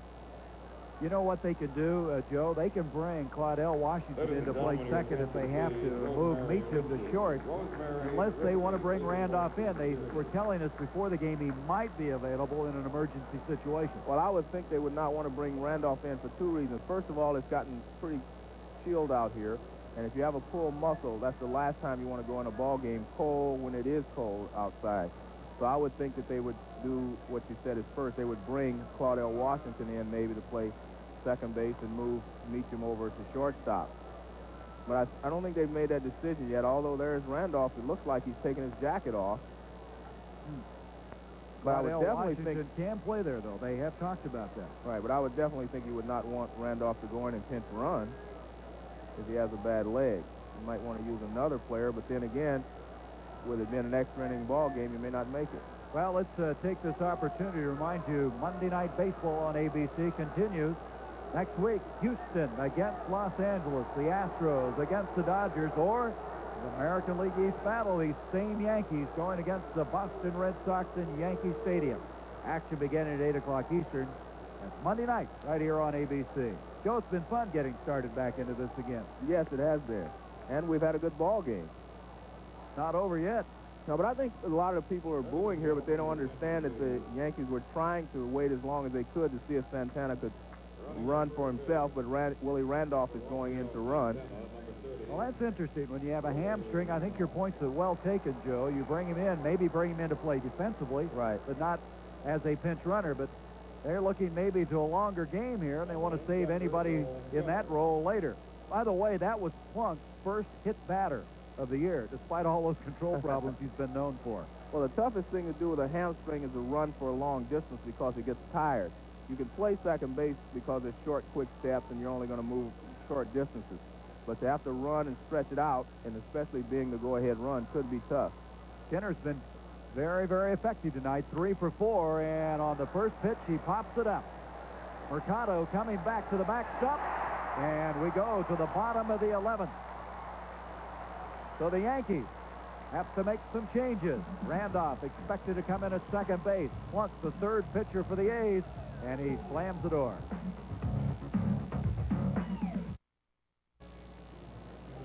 Well, the Yankees will now come up with right-hander Steve Shields here in the bottom of the 11th inning to face Dave Henderson. Righetti went 3 innings, giving up 1 run, 3 hits, walked a man, that was intentionally, and struck out 1. Shields, 0-1, ERA of 7.15. This will be his 8th appearance. He's pitched 11 1/3 innings. Shields, the 29-year-old right-hander, who last year was with Seattle, as well as Calgary in the minor leagues. There's Seattle, by the way, beating Baltimore 4-1. The Orioles in 88. I don't remember 1904, Joe, very well, or 32 all that well either. No, that was a little before my time also. Look at that, the Padres. Of course, now the Padres have changed managers. Larry Boa, who started off so slowly last year with San Diego, and this year as well. Henderson at the plate. So Shields facing Henderson. 1 strike. Coming up next will be Hubbard, followed by White. Speaking of that San Diego situation, Shields on the 0-1 pitch. Henderson swings through it. Jim Lefebvre, the third base coach for Oakland, considered by many to be a prime candidate to be the new Padres skipper. Jack McKeon possibly will finish the year in San Diego after replacing Larry Bowa. 0-2, all strike 3. So Shields on 3 pitches gets him out of there. You don't have a plane to catch, do you? No. That's a good piece of pitching by Steve Shields. He threw him a couple of breaking balls away and then threw the fastball on the outside corner. Here is Hubbard, who's come up. He's 0 for 1. And now Randolph, of course, as we mentioned, was come in and play second base, replacing the injured Santana as Meacham switches over to the shortstop. Hubbard grounded out. He came in for Gallego after Gallego was pinch hit for by Doug Jennings. You remember that far back. And he slaps one to right at Dave Winfield. 2 out. And that'll bring up Walt White. Ladies and gentlemen, your attention, please. Jim Murphy. Jim Murphy. Well, the A's in their first extra inning game at home this year. And right now, looking an awful lot like it may go to the 12th. Walt White. White coming up. These are the kind of games where your average really starts to dip if you don't start getting some base hits. Well, this is not a real bad job because most teams have 11 base hits, but when you get in those close ball game, nothing to nothing, about 14, 15 innings, and there's only 8 hits between both teams, that's when some batting averages can suffer. Walt White with 1 base hit on the night, now 0 for 1. Looking to the Yankees, they'll have the top of the order as we go to the next inning, if we do, with Henderson, Meacham, Washington. 0-2. Boy, Shields is just a no-nonsense guy right now. And throwing nothing but strikes. Right-hander, and White fights it off and fouls it back. So we mentioned White as being the rookie. We mentioned Concepcion in 70 as a rookie for the Reds, was able to win the division. Also, Chris Spire pulled it off when he was a rookie with San Francisco, and then Frank Taveras for Pittsburgh. There's the attendance. 44-218. Grounded, second base. Randolph with his first effort of the night. And we continue on. We're going to the 12th inning. It's all tied up, 2-2, as Steve Shields went through this inning in a hurry.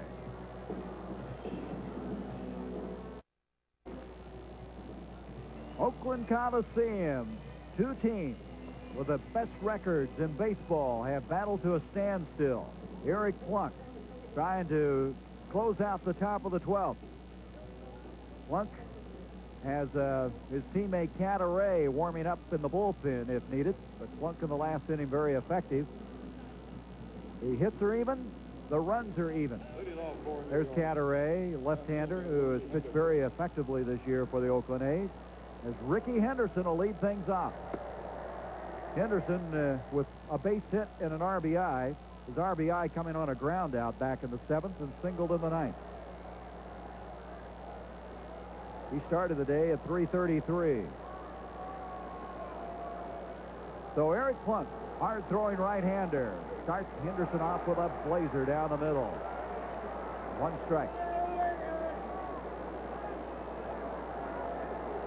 Ricky Henderson coming home. His mother, Bobby, who is so instrumental in his life here at the game, said she, along with Tom Trebelhorn, who's now the skipper of the Brewers, really influenced his life at an early stage.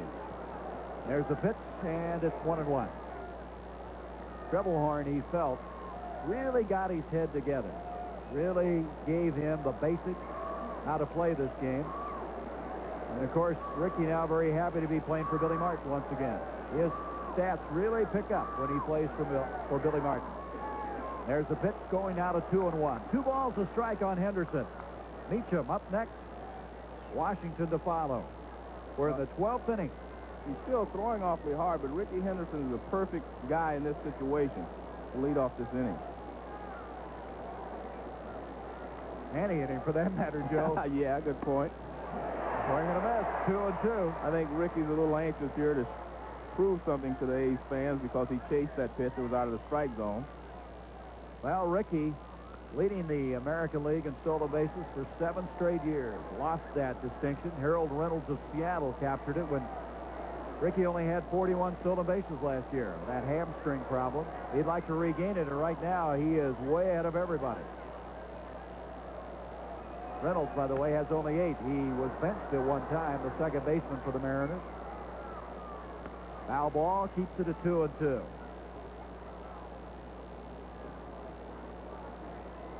Ricky's talking about sometime in the future going over 1,000 stolen bases in his career. Lou Brock with a record of 938.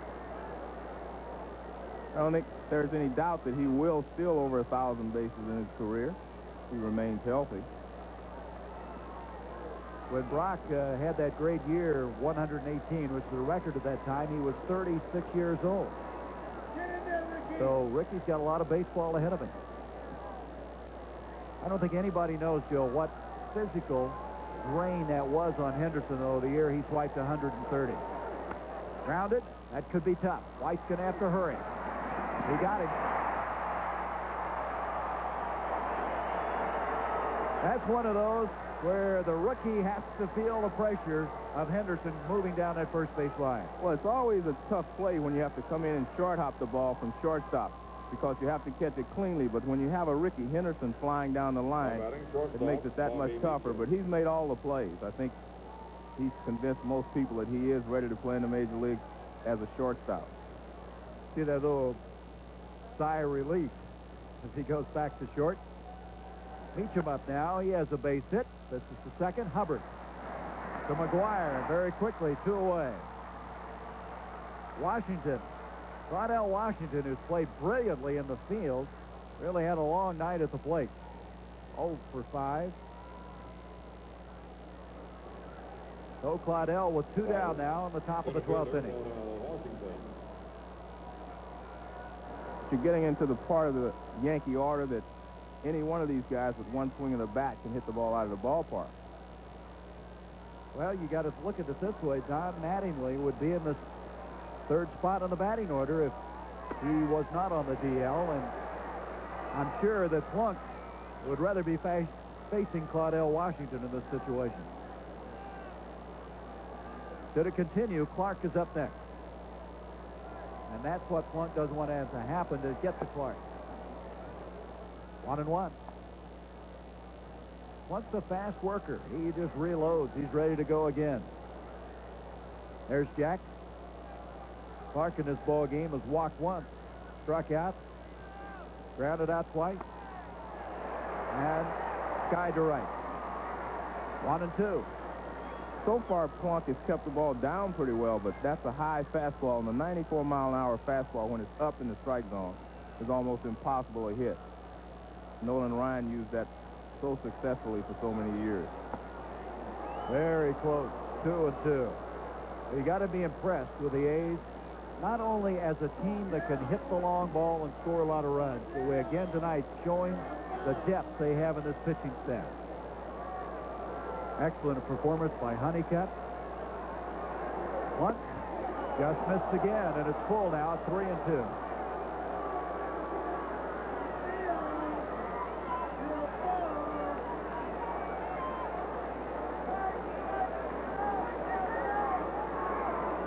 Three balls, 2 strikes, 2 outs. Top of the 12th. That's a little number hit over into the center field area for a base hit, and that's the 12th hit of the game for the Yankees. So let's go to New York now to Corey McFerrin for this report. All right, Gary, wanted to tell you how the Mets-Dodgers game wound up. 2 outs in the 9th inning, a 3-2 Mets lead. Randy Myers in for Ron Darling. Mickey Hatcher, the fly ball to center field, and that's it. Mets win 3-2. Darling, the winner. Mets have yet to lose to the Dodgers this year. They're 4-0 against them. Back to Gary and Joe. Randy Myers has been superb this year for the Mets. So we have 2 out now, a runner at first, and here comes Clark. And Plunk didn't want to get into this situation, have to face Clark. And right now, with that base hit by Washington, his first hit of the night, he keeps the Yankees' hopes alive here in the top of the 12th. And Claudell Washington can steal a base for you.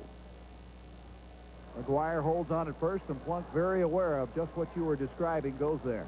And Plunk has a big leg kick, so Claudell should be able to get a good jump if he decides to go. The only bad point as far as Claudell is concerned is he throws a 94-mile-an-hour fastball. It gets to the catcher pretty quickly. This is fast approaching a 4-hour game, as here's the pitch, missing, and the count now goes to 1 ball, no strikes on Clark. Jack Clark doesn't show a lot of emotion up there, but you know the kind of mental toughness he has, and you just better not make a mistake right now. Plunk steps off,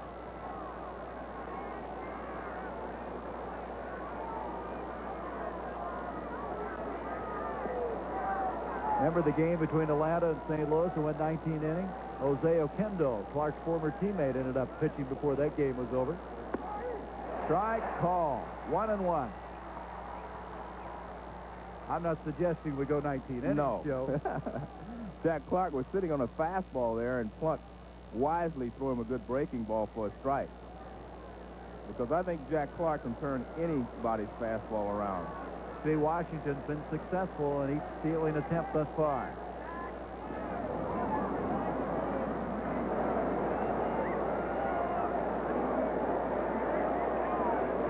Isn't it amazing? You think about Claudell Washington, signed by Findlay, 18 years of age. And here he is, so many years later, at first base, with Clark at the plate. Ground ball to short. White bobble the ball.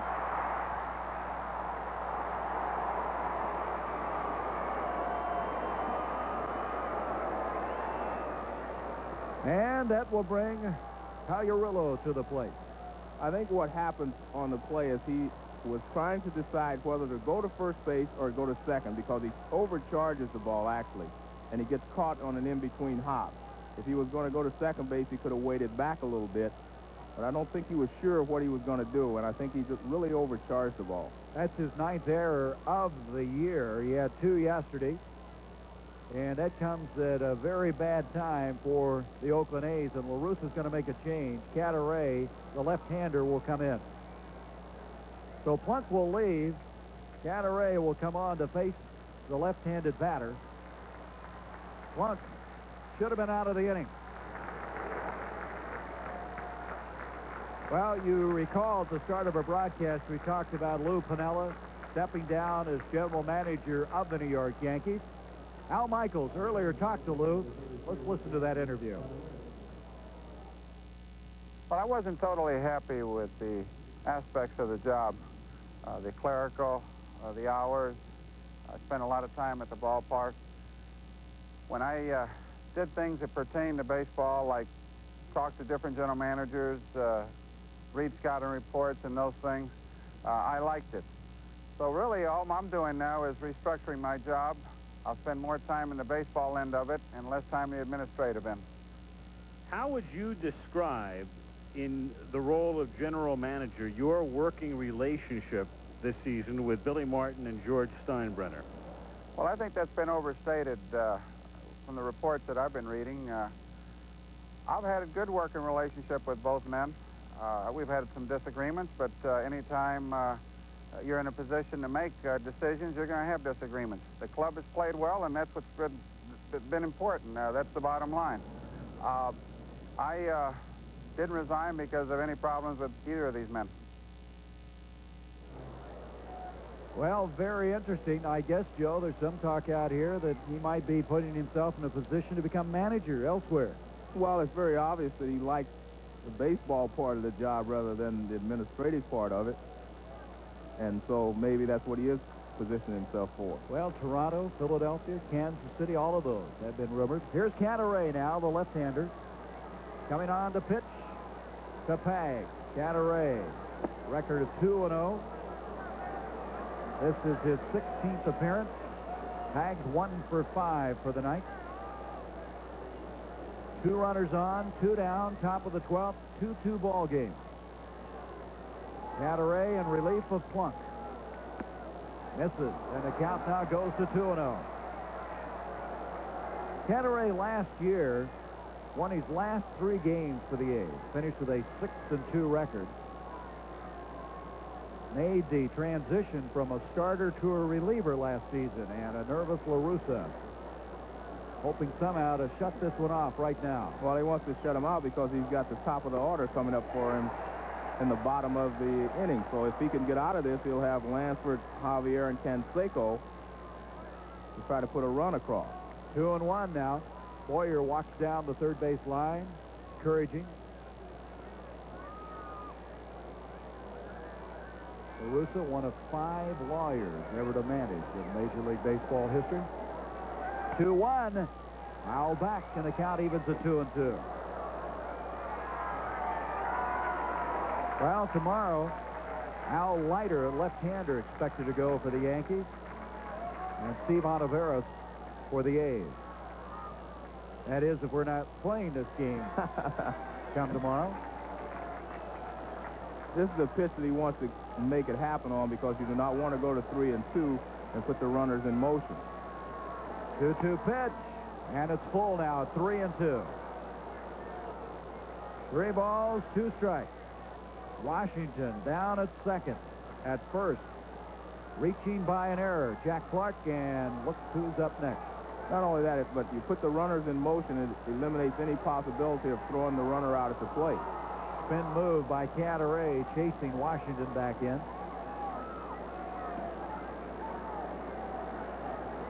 (3-2), 2 outs. 5 balls, short center field. Coming in is Dave Henderson, and we go to the 12th as Cadaret comes in relief of Plunk and gets the job done. We'll return to the Oakland Alameda County Coliseum after a word from our local station.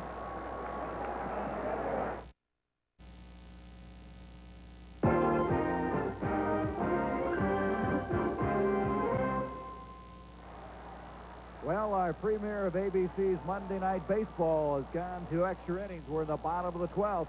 Steve Shields, the pitcher for the Yankees, and Carney Lansford 3 for 5, hitting .401 as of right now, comes to the plate to lead things off. Takes the pitch inside for ball 1. It'll be Lansford, Javier, Canseco.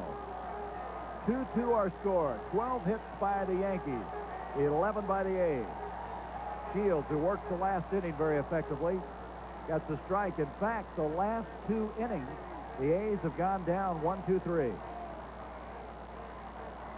Carney Lansford has hit the ball hard all 3 times in the ballgame that he's gotten base hit.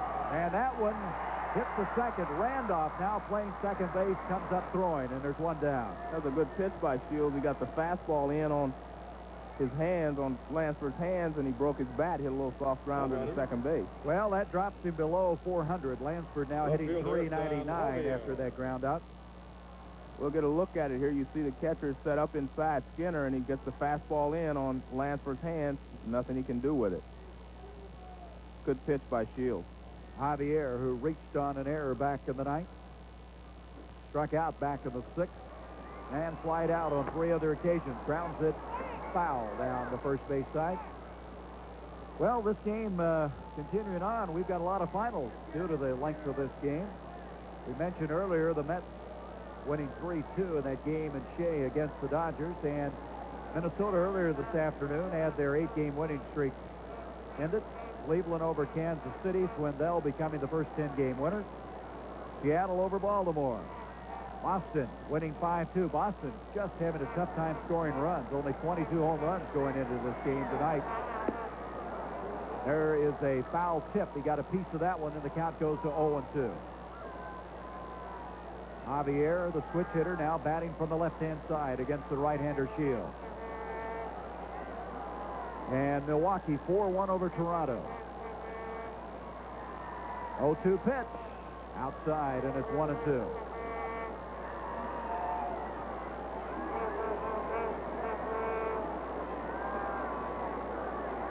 Steve Shields, 6'5", 230-pound right-hander, out of Gadsden, Alabama, where he was a high school basketball All-American player.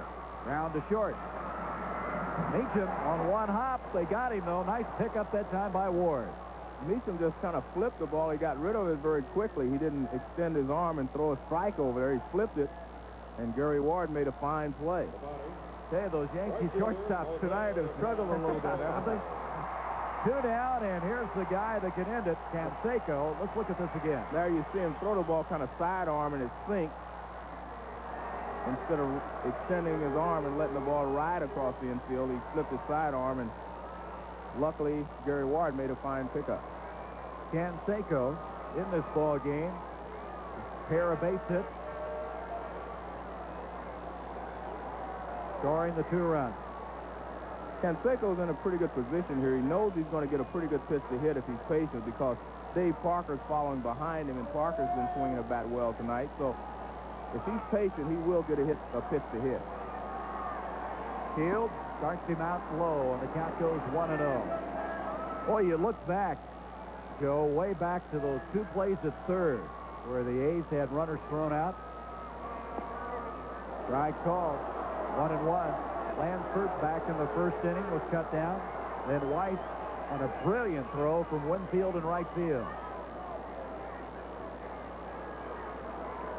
Seiko with a 1-1 count. 2 out.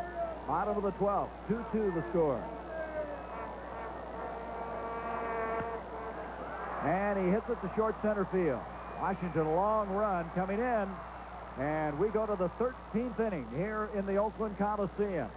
Still 2-2. 12 hits for the Yankees, 11 for the A's. As Washington, very busy in center field, erases Canseco in the bottom of the 12th.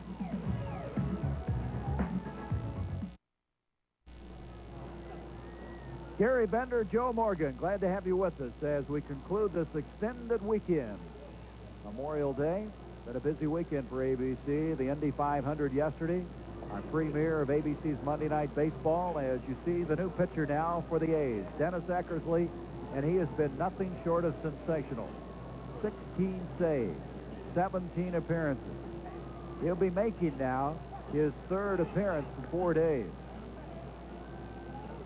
So, this guy who at one time was a 20-game winner for the Boston Red Sox, threw a no-hitter at one time, almost, Joe, by accident, became a relief pitcher here in Oakland, and right now is as good as anybody in that capacity in Major League Baseball. And at first he did not want to become a relief pitcher, but since he's been there and done a good job, he really enjoys it. And he says he does not want to be a starter again, so he's done a good job for the A's.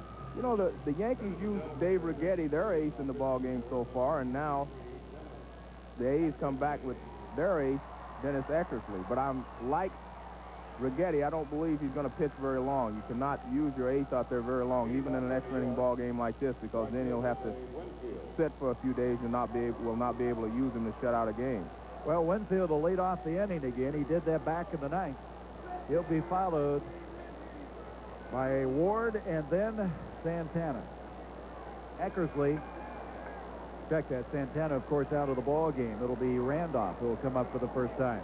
Eckersley, 0-1, but a 1.93 ERA, 23 and a third innings he's pitched thus far. And he's 1-0 on Winfield.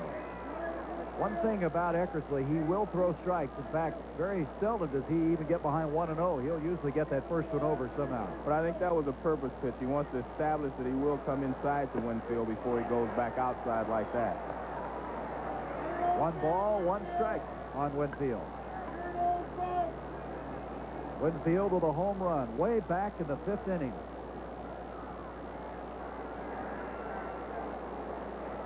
One and one on Dave. We're in the top half of the 13th inning. Swinging late, the count goes to 1-2.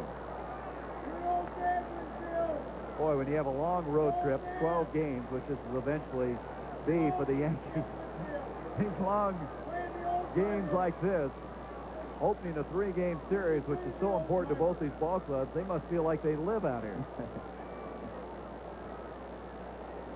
The Yankees are playing so well. They've won 7 of their last 8, despite some of the distraction this week off the field, despite the injury to Mattingly. Matanosian checks for the first base umpire. He didn't go around.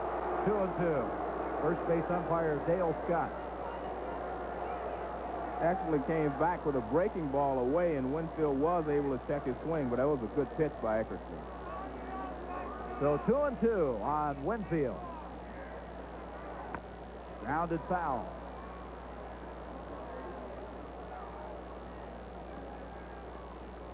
Eckersley, 33 years of age. He says he's in the best shape of his life. Says, I'm in better shape than when I was 23. Worked out hard in the offseason. His fastball, the velocity-wise, has come back.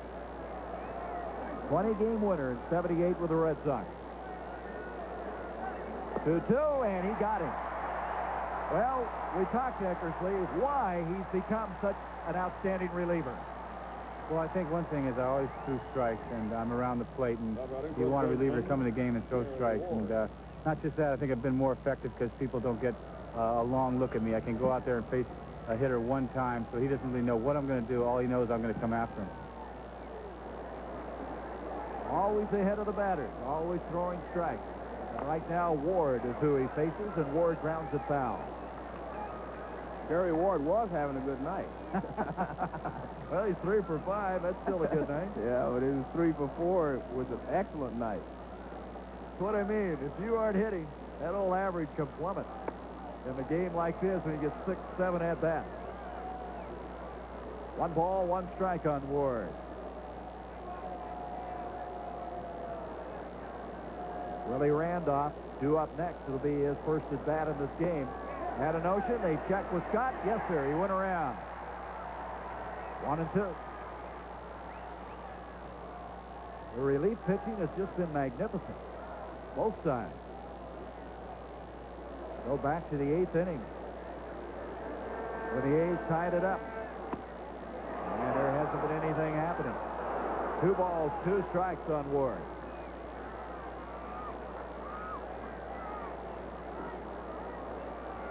2-2 pitch. And that one's headed to right. Canseco coming in, and he made a running catch. Well, that's part of being a complete player. He has not committed an error in right field this year, a new position after playing left field last year. And as we talked about earlier, he does play a shallow right field. And he got an excellent jump on the ball, and he was able to make a shoestring catch. Nice play. So here's Randolph, his first appearance. Willie off to a very slow start this year at the plate.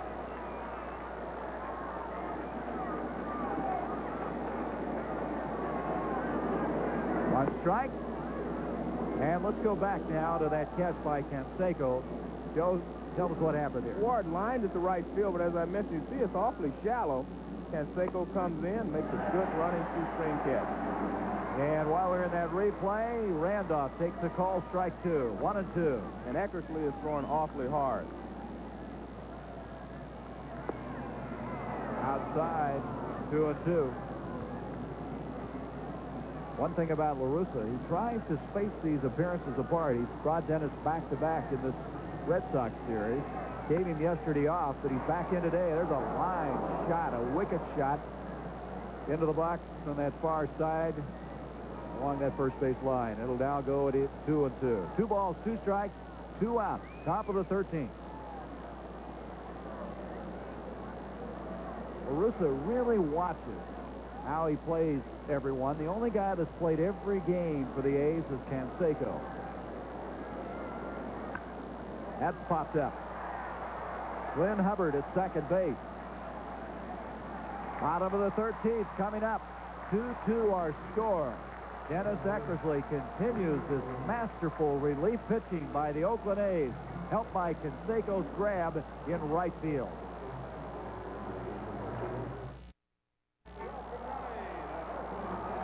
Bottom of the 13th, 2-2 our score. The Yankees with 12 hits, the A's with 11. The last scoring we had in this ball game back in the 8th inning when Canseco tied it. Checking the standings, the Yankees 2-game lead over the Indians. Cleveland proving that they were not a fluke early in this season. Detroit hanging in there despite the loss of Kurt Gibson. 4 back. Milwaukee winning today, 7 back. The Red Sox also the victory, 2 over the 500 mark. Then comes Toronto and Baltimore. Now in the West, as we had mentioned at the start of this broadcast, this is the biggest lead at the Memorial Day part of the season for any team in the American League West. 9 games over Texas. Minnesota dropping back to 9.5 after losing earlier today. Kansas City 12.5. Seattle, Chicago, and California. And of course, Oakland will move on to play the Twins in Minnesota as they start a swing. There's what we were talking about. The A's with that 9-game lead. The 42 Yankees, the 70 Orioles, and the 71 A's, which is the beginning of quite a dynasty here in Oakland. That early 70s, those world championships. As Dave Parker will start things here on the bottom of the 13th. McGuire and Mercado to follow. The A's now have gone down 1-2-3 in the last 3 innings. They're supposed to have fireworks after the end of this game. The way this game's going, they may have to cancel them and hold them maybe July 4th, huh? Well, we had some fireworks early in the ball games with Billy Martin being ejected, but in the last few innings, no fireworks at all. Parker 2 for 4, slices it. Foul. Got to be alert down that side. That one, another wicked shot to the other side. 1 ball, 1 strike on Parker. Parker driving in a run in the 8th inning with a single. Also a base hit in the 6th. Walked 1 time. You know, the All-Star game last year went 13 innings, played right here in the Oakland Coliseum. Swing and a miss. And Shields threw the fastball right by Dave Parker, and it wasn't inside tight either. He got it out over the plate. Relief pitching has really been something. Everyone throwing with great velocity, staying ahead of the hitters. Here's a 1-2 to Parker. 2-2.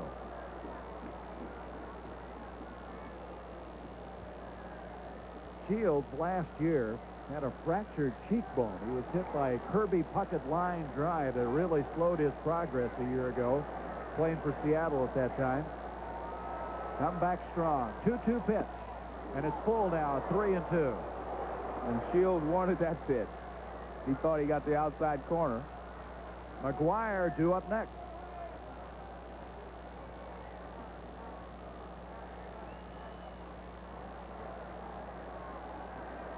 Three-two. Stays alive, and he almost took McGuire with him on that one. Mark McGuire just got out of the way. And Steve Shields threw a 92-mile-an-hour fastball, and Dave Parker caught it a little late. Shields looking back out of that scoreboard, a lot of zeros out there. 3-2 again, and grounded. Fair ball. And the throw to Shields as Ward saved that beautifully. Snagged it, and the throw to Shields covering first. Well, Gary Ward has made a fine play here, but he was guarding the line because you do not want to let him hit the ball past you down the line. The ball, he catches it in foul territory, but the ball grounded. When it was grounded, it went over the bag before it went foul.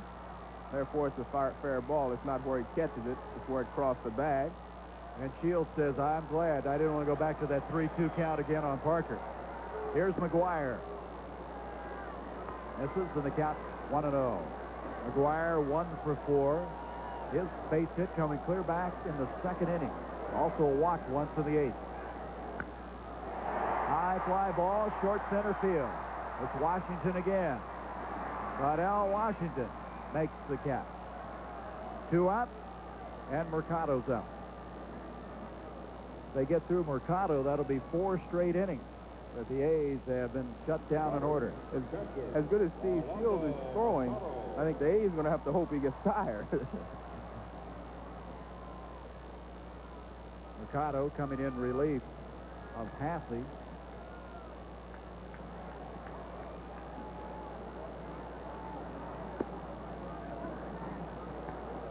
One ball, no strike.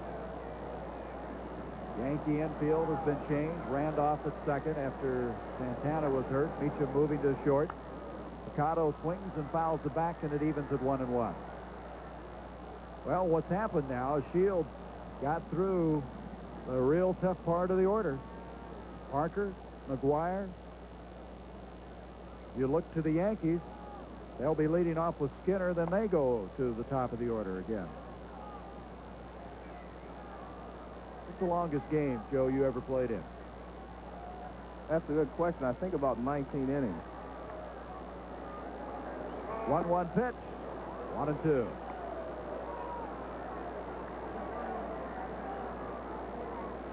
The longest game I ever broadcast was 16 innings.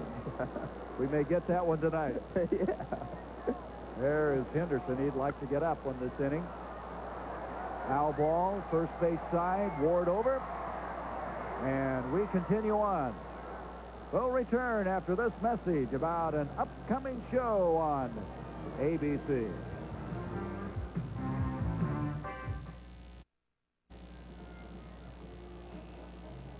2-2 our score. The top half of the 14th inning from the Oakland Coliseum. A sellout crowd on this Memorial Day as Dennis Eckersley will continue on the mound for the Oakland A's. Tomorrow night, Steve Olivares going against Al Leiter of the Yankees. And as many pitchers as they've used tonight, Tony La Russa is going to have to sit down, as will Billy Martin, to figure out just who's available for the rest of this series. That's one thing that a long extra-inning ball game does to a pitching staff, especially the first night in of a 3-game series. It takes its toll. But then a lot of times you have a starting pitcher come out the next day and he'll respond and be able to give you a complete ball game or at least get into the 7th or 8th inning. Dennis Eckersley is one of the real characters in this game. I don't know if people are aware. He has his own language. It's called Ekkies. In other words, he has some expressions to define certain parts of the game as Joel Skinner gets ready to step into the plate. Eckersley, for instance, calls a paint master a guy who can paint the corners when he's pitching very well. A bridge is a home run. A Bogart is opening day. And Skinner swings through the first pitch for a strike. He calls money iron. So Dennis Eckersley has really been a colorful player in his years in the Major League.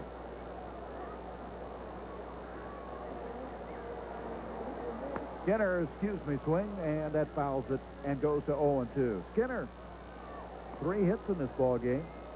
Double and 2 singles. By the way, Dave Stewart, who was hit pretty hard in the series against the Red Sox, warming up. Well, as I mentioned, one of the things that La Russa will not do is go very long with Dennis Eckersley. Skinner with another hit. That's his 4th hit of the game. Henderson comes up throwing, and Joel Skinner starts things out here in the 14th inning. That is the 13th hit of the game for the Yankees. And that'll bring up Henderson. Let's check now the senior circuit, the National League. That's a game televised on ABC. The Mets winning at 3-2. Andy Meyer coming in and shutting things down. Look at Bonilla.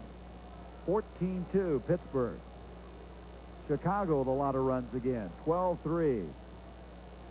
Philadelphia, 4th straight win for the Phillies. 7-3 over San Diego. Houston defeating the Cardinals 5-4.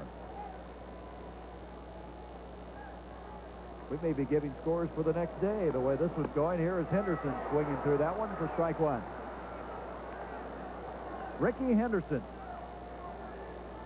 drove in a run in the 7th inning on a ground out, singled in the 9th.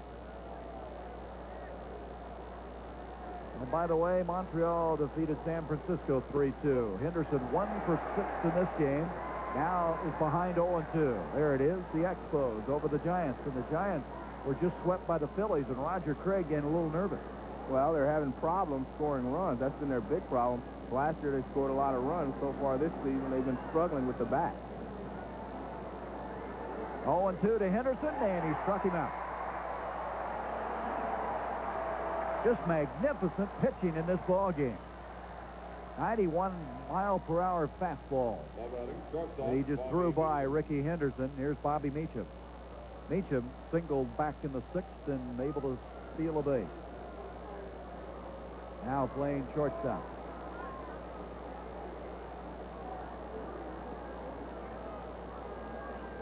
We might be surprised. Skinner went from 1st to 3rd on a single by Ricky Henderson earlier in the ball game. You remember that? Yeah, they made impressive. Not out of the question that he might try to steal a base because Eckersley does have a slow delivery to the plate. Takes his lead. McGuire holds him on. Pitch misses inside. 1-0. Again, this is something Joe Morgan's mentioned, how shallow the A's outfielders play, especially Canseco in right field. Henderson as well. Javier a little deeper in left. 1-0 on Meacham. Skinner not going and swung on center field. Henderson coming in, and he's there. And it's a good thing he's playing shallow. That ball, an easy out for Henderson. 2 out. And that brings up Claudell Washington. Washington with a base hit in this ball game back in the 12th.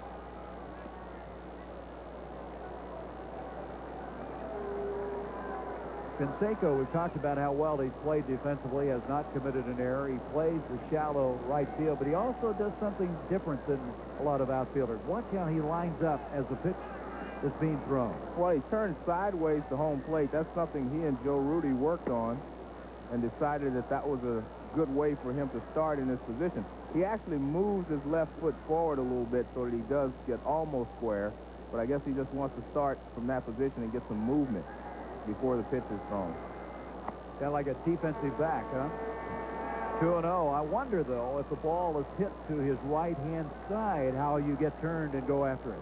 Well, that's something that he and Joe Rudy, like I say, worked on so often in spring training. They decided that that was a good position for him, and he's played an excellent defensive right field so far this season. 2-1 on Claudell Washington. 2 down. 14th inning, the top of it. 2-2 our score. Looking to the A's, Henderson would lead off. Followed by Hubbard and White, the bottom of the order. And the count now 2-2. That, of course, being Dave Henderson as opposed to Ricky Henderson.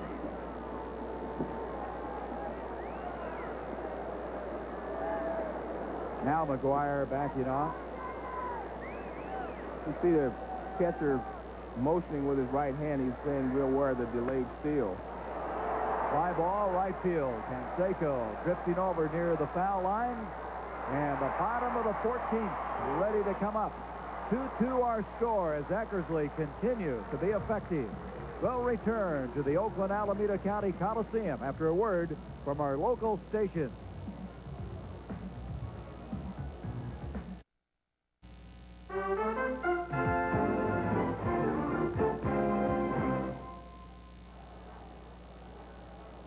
To our score, bottom of the 14th. Dave Henderson to lead things off for the A's. Shields, who's retired 9 batters in a row, strikes Henderson off, and there's a ball hit deep to center. Washington going back, and it is out of here. A home run, and the A's win it.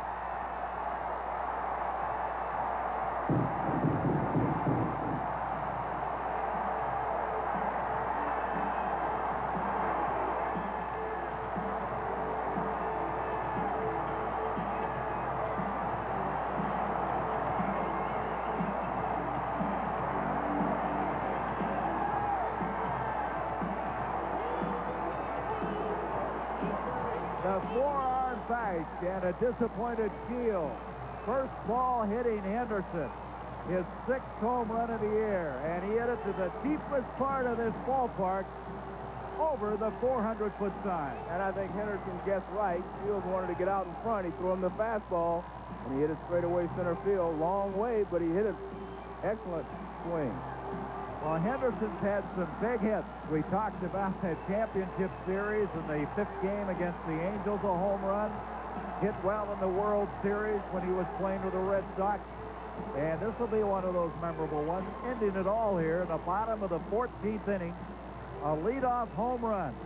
A game that was 4 hours and a half old. And Shields, who we just mentioned had retired 9 men in an order, gave up the home run ball. Well, that's 6 wins in a row now, Joe, for the A's. And again, they start out a 3-game series of the Yankees winning the opening game. Well, the Yankees came back in New York last week to win the next 2 ball games, but this is a different story. They're in Oakland now, and the A's are wanting to establish that they can win at home. Down to the field.